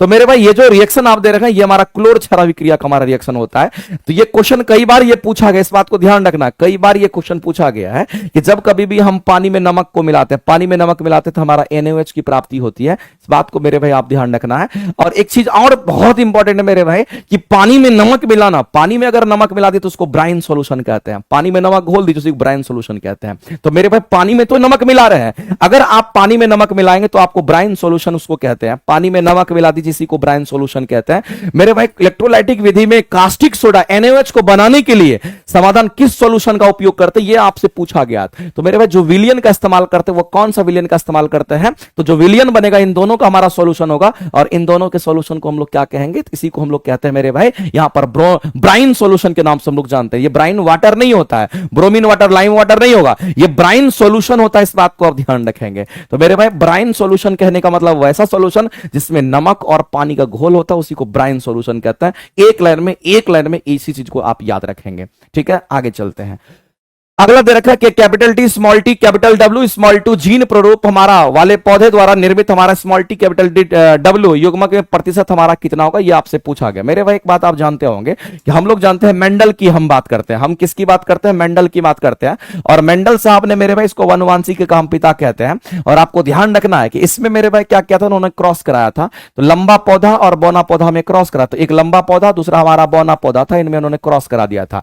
लेकिन हम लोगों को इसमें हम लोगों को लेकर के चलना है, तो कैपिटल डब्ल्यू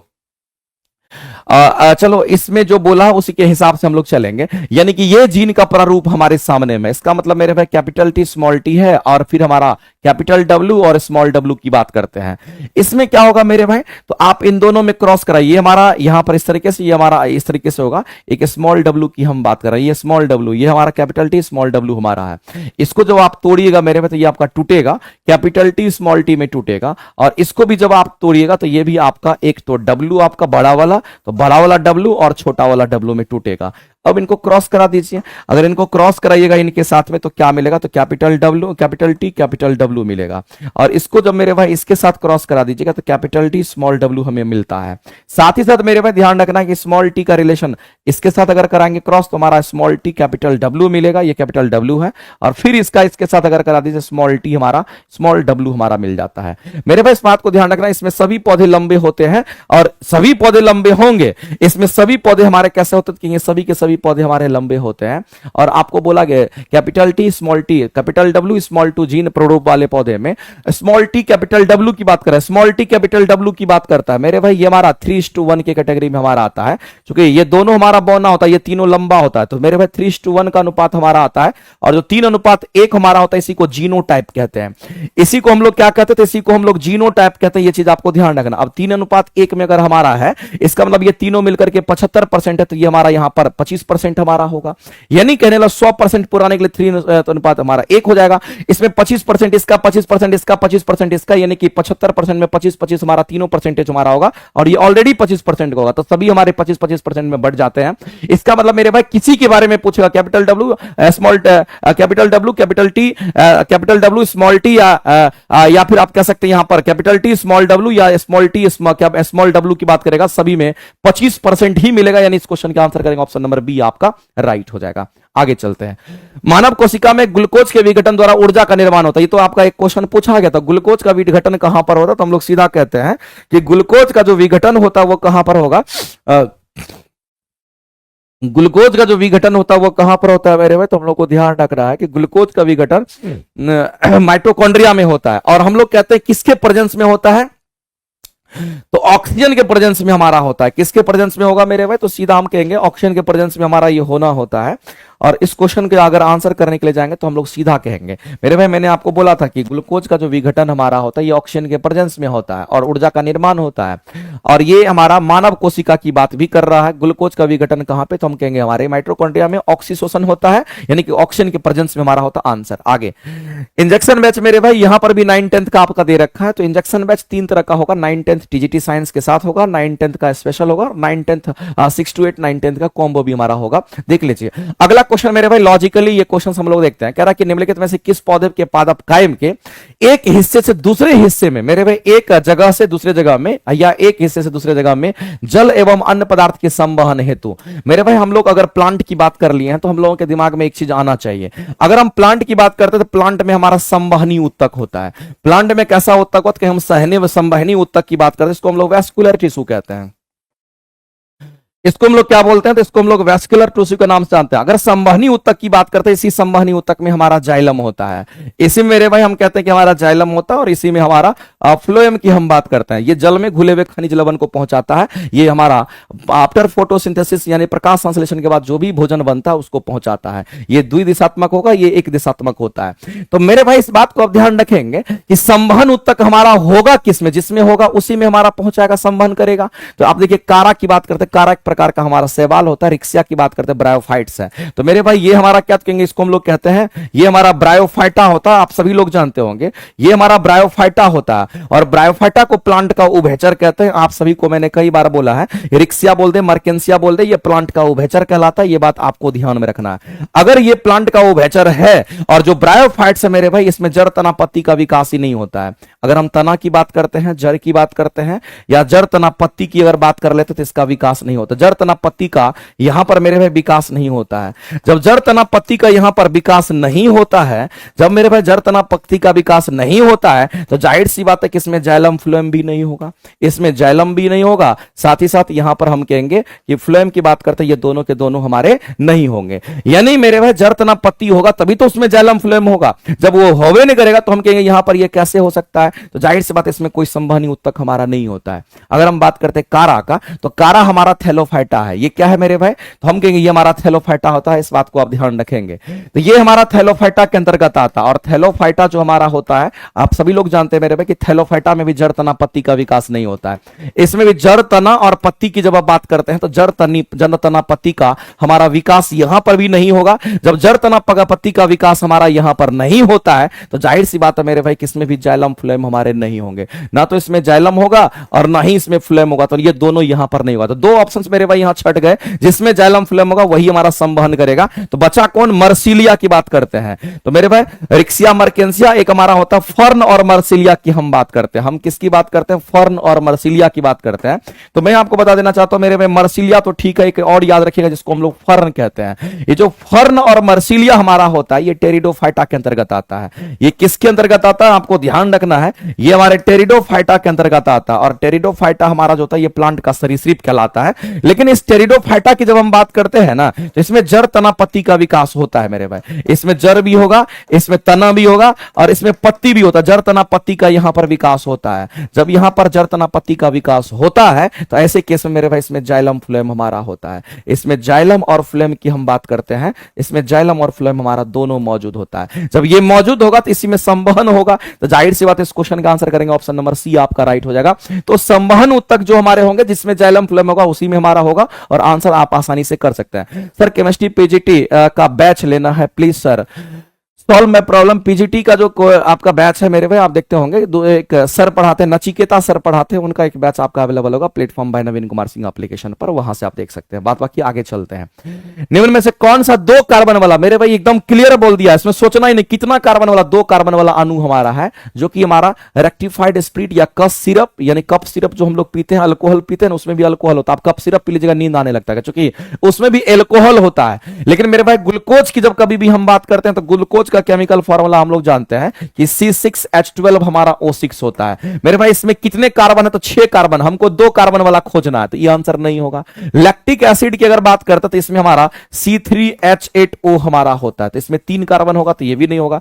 एथेनॉल की अगर बात करते हैं मेरे भाई, इथेनॉल ही हमारा इथाइल अल्कोहल होता है। और अगर इसकी अगर बात करते हैं यहां पर हमारा कितना होगा तो ये हमारा C2H5 हमारा OH होता है। और कार्बन के कितने हैं? तो कहेंगे कार्बन के 2 हैं। यहां पर हम परमाणु की बात करेंगे। यानी मेरे भाई इस क्वेश्चन का आंसर होने की संभावना 100% हमारा ये होगा, सी करेंगे करेक्ट। और एथेनॉल जो होता है इथाइल अल्कोहल का एपीएससी नेम होता है, ध्यान रखेंगे। अगला क्वेश्चन कह रहा है कि जलीय जीवों में जो श्वसन दर होता है, मेरे भाई जलीय जीव में जो श्वसन दर होता है स्थलीय जीव की तुलना में फास्ट होता है, क्योंकि पानी में घुले हुए ऑक्सीजन की मात्रा कम होती है, इसलिए उसका हम कहेंगे श्वसन रेट फास्ट होता है हम लोगों की तुलना में। तो जलीय जीवों का श्वसन दर स्थलीय जीवों की श्वसन दर की तुलना में बहुत तेज होती है। इसका कारण क्या है मेरे भाई? तो जल में ऑक्सीजन की मात्रा कम होने के कारण क्या होता है, कहेंगे उसका ब्रीदिंग जो होता है वो फास्ट होता है।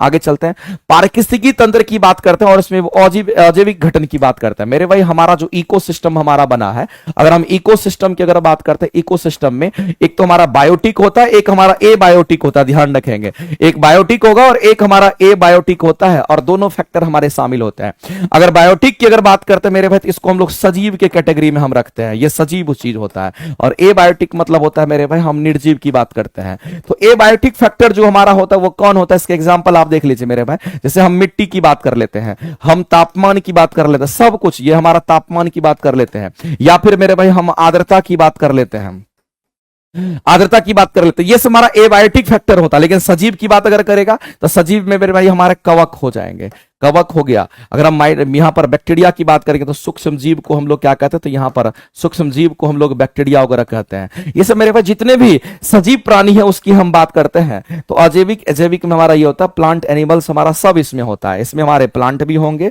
इसमें हम कहेंगे एनिमल्स की बात करेंगे तो ये सब जितने भी सजीव है वो सब हमारे होंगे। लेकिन एबायोटिक मेरे भाई निर्जीव होता है, तो हमारा मिट्टी हो गया, सनलाइट हो गया, टेम्परेचर हो गया, विंड हो गया, इसमें तापमान हमारा हो गया, सनलाइट जो हमारा होता है उसकी भी हम बात करते हैं। तो जो सनलाइट है ये भी हमारा एबायोटिक फैक्टर ही होता है, एटसेट्रा, याद रखिएगा। तो मेरे भाई आपसे बोला गया पारिस्थितिकी तंत्र में अजैविक घटन का चयन करें। अजैविक तो आपको मिट्टी दिख रहा है मेरे भाई कि ये हमारा हो जाएगा, इस क्वेश्चन का आंसर करेंगे ए। चूंकि बैक्टीरिया में जीव होता है, ये भी हमारा जीव है, तो कहेंगे ये दोनों हमारा नहीं होगा, आंसर करेंगे ऑप्शन नंबर ए आपका राइट हो जाएगा, चूंकि निर्जीव हमारा होता है। अगला, निम्नलिखित कथन पर विचार कीजिए और आपको बताना है। मेरे भाई एक बात बताइए, किसी भी पदार्थ के तापमान को बढ़ाएंगे तो उसका वॉल्यूम इंक्रीज करता है, और हम लोग जानते हैं कि वॉल्यूम हमारा तापमान बढ़ने से हमारा फैलता है, तापमान बढ़ने से हमारा फैलता है। जनरली पदार्थ की हम बात कर रहे हैं। तो मेरे भाई पहला जो स्टेटमेंट है हमारा कहीं ना कहीं यहां पर करेक्ट है कि तापमान बढ़ने से पदार्थ का आयतन बढ़ता है, बिल्कुल सही बात है। जैसे कि आप किसी भी चीज को आप गर्म करते हैं तो वो फैलता है। मेरे भाई एक्सेप्शन अपवाद को छोड़ दीजिए, जनरली 99% केस में क्या होता है, तापमान बढ़ेगा तो वो फैलता है, ये बात आप सभी लोग जानते होंगे। दूसरा कहता है तापमान घटने से वायु में ध्वनि का वेग घटता है, बिल्कुल सही बात है मेरे भाई। वेग समानुपाती हमारा वेलोसिटी ऑफ साउंड हमारा होता है अंडर रूट में टेम्परेचर टी का। अगर हम यहां पर कह रहे हैं कि तापमान घटने की बात करेंगे तो वेलोसिटी ऑफ साउंड हमारा घट जाता है, यानी कि ये भी स्टेटमेंट हमारा राइट है। आगे कहता है मेरे भाई कि ताप बढ़ने से पदार्थ की अवस्था में भी परिवर्तन आता है। जाहिर सी बात है, ठोस से द्रव, द्रव से गैस बनता है कि नहीं बनता। पानी मेरे भाई बर्फ की अवस्था में, हमारा पानी की अवस्था में, फिर हमारा गैस की अवस्था में होता है। ताप बढ़ाते जाते हैं, 0 डिग्री से हमारा 100 डिग्री सेंटीग्रेड पर हमारा वाष्प बन जाता है। यानी कि तापमान बढ़ने से हमारा क्या होता है, पदार्थ की अवस्था भी आपको अलग अलग मिलती है। इसका मतलब तीनों के तीनों स्टेटमेंट हमारे राइट है, आंसर करेंगे ऑप्शन नंबर सी करेक्ट हो जाएगा। अगला कहता है जब प्रकाश विरल से सघन माध्यम में जाता है, जाहिर से प्रकाश मेरे भाई सब कुछ बदल जाएगा।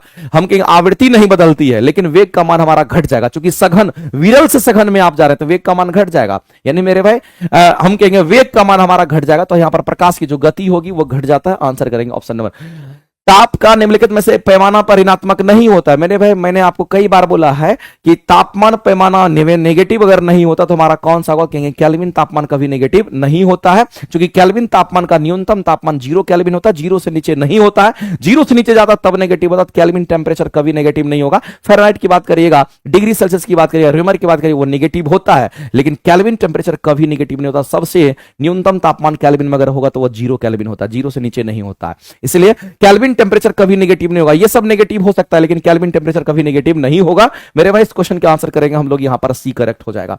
तो चलिए आज का डिस्कशन हमारा यहीं पर एंड होता है, लेकिन हम सभी लोगों को कहना चाहेंगे, जितने लोग लाइव देख रहे हैं, आप सभी लोग मेरे भाई मस्त तरीके से आप सभी लोग आइए। कल सुबह में 9:15 बजे हम आपके सामने लाइव आते हैं, और 9:15 बजे आपको हम मैराथन क्लास में लेके जाते हैं और एनसीईआरटी एग्जाम्पलर कराएंगे। आप सभी लोगों को मेरे भाई जरूर उपस्थित रहिएगा, बहुत बेनिफिट आप होगा, यानी कि आप जितना सोचे होंगे उससे कई गुना ज्यादा हम आपको बेनिफिट दिलाएंगे। तो आज के लिए इतना ही, बहुत बहुत धन्यवाद मेरे भाई।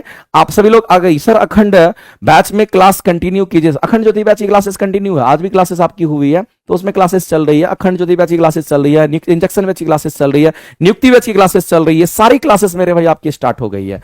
अब जो भी क्लासेस आपकी होगी कंप्लीट रूप से बढ़िया तरीके से जो भी क्लासेस हम आपको प्रोवाइड कर रहे हैं, आप मेरे कंटेंट को जाकर के देखिए। आप करते होंगे क्लासेस, आपको कंटेंट कैसा लगता है मेरे भाई? जो भी कंटेंट आपको लगता है आप मैसेज जरूर करिएगा, एक से एक कंटेंट हम आपको उठा करके रखेंगे। और मुझे लगता है मेरे भाई जो भी तैयारी करने वाले स्टूडेंट होंगे वो जरूर सिलेक्शन लेंगे, क्योंकि कंटेंट से ही सिलेक्शन होगा, फकेती करने से सिलेक्शन नहीं होगा। आप पढ़िए दम लगा करके, मेहनत भी करिए दम लगा करके, मस्ती भी करिए दम लगा करके।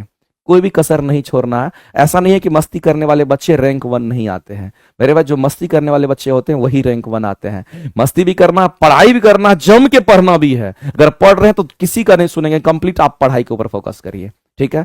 तो चलिए मेरे भाई, आज के लिए इतना ही। बात बाकी हम लोग इस तरीके से आपके लिए तो है ही, जहां पर कहीं ना कहीं अगर आपको अगर जरूरत है तो हम लोग हमेशा उसके लिए साथ देने के लिए तैयार है। तो कल आपको मैराथन में जुड़ना है सुबह के 9:15 एनसीईआरटी एग्जाम्पलर, इसी चैनल पर, ये प्लेटफॉर्म टीचर वाले यूट्यूब चैनल पर, ठीक है। बहुत बहुत धन्यवाद मेरे भाई, मिलते हैं हम लोग अगले क्लासेस में। जितने लोग लाइव देख रहे हो सभी लोग एक बार सेशन को जरूर लाइक करते जाना। एक बार मैं सभी लोगों का कमेंट सेक्शन में कमेंट देख लेता हूं। आशीष यादव, संजीव यादव, चलिए मेरे भाई, जितने लोग लाइव देख रहे हैं सभी लोग अपना अपना एक बार दिल शेयर कीजिए। सर जी नियुक्ति बैच ली हूं, अभी बैक क्लास ही कवर हो रहा है। रिमझिम जी बताइए कैसा क्लास लग रहा है?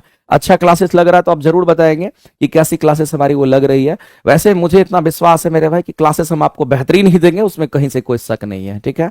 और काफी डिटेल में वहां पर एप्लीकेशन पे पढ़ाते हैं, ये तो आप सभी को पता होगा कि जितना सोचो उतने ज्यादा, उससे ज्यादा हम कंटेंट वहां पर देते हैं। अगर मेरे साथ 4000 क्वेश्चन तुम कर रहे हो तो समझ लेना वो 4000 नहीं, वो तुम्हारा 20,000 तक हम तुमको पहुंचा देंगे, ठीक है। तो मेरे भाई आज की क्लासेस के लिए इतना ही, मिलते हैं हम लोग अगली क्लासेस में। Thank you very much. आइए सुबह मिलिए, सुबह के 9:15 हम आपके सामने लाइव आएंगे। थैंक यू वेरी मच मेरे भाई, चलिए बहुत बहुत धन्यवाद।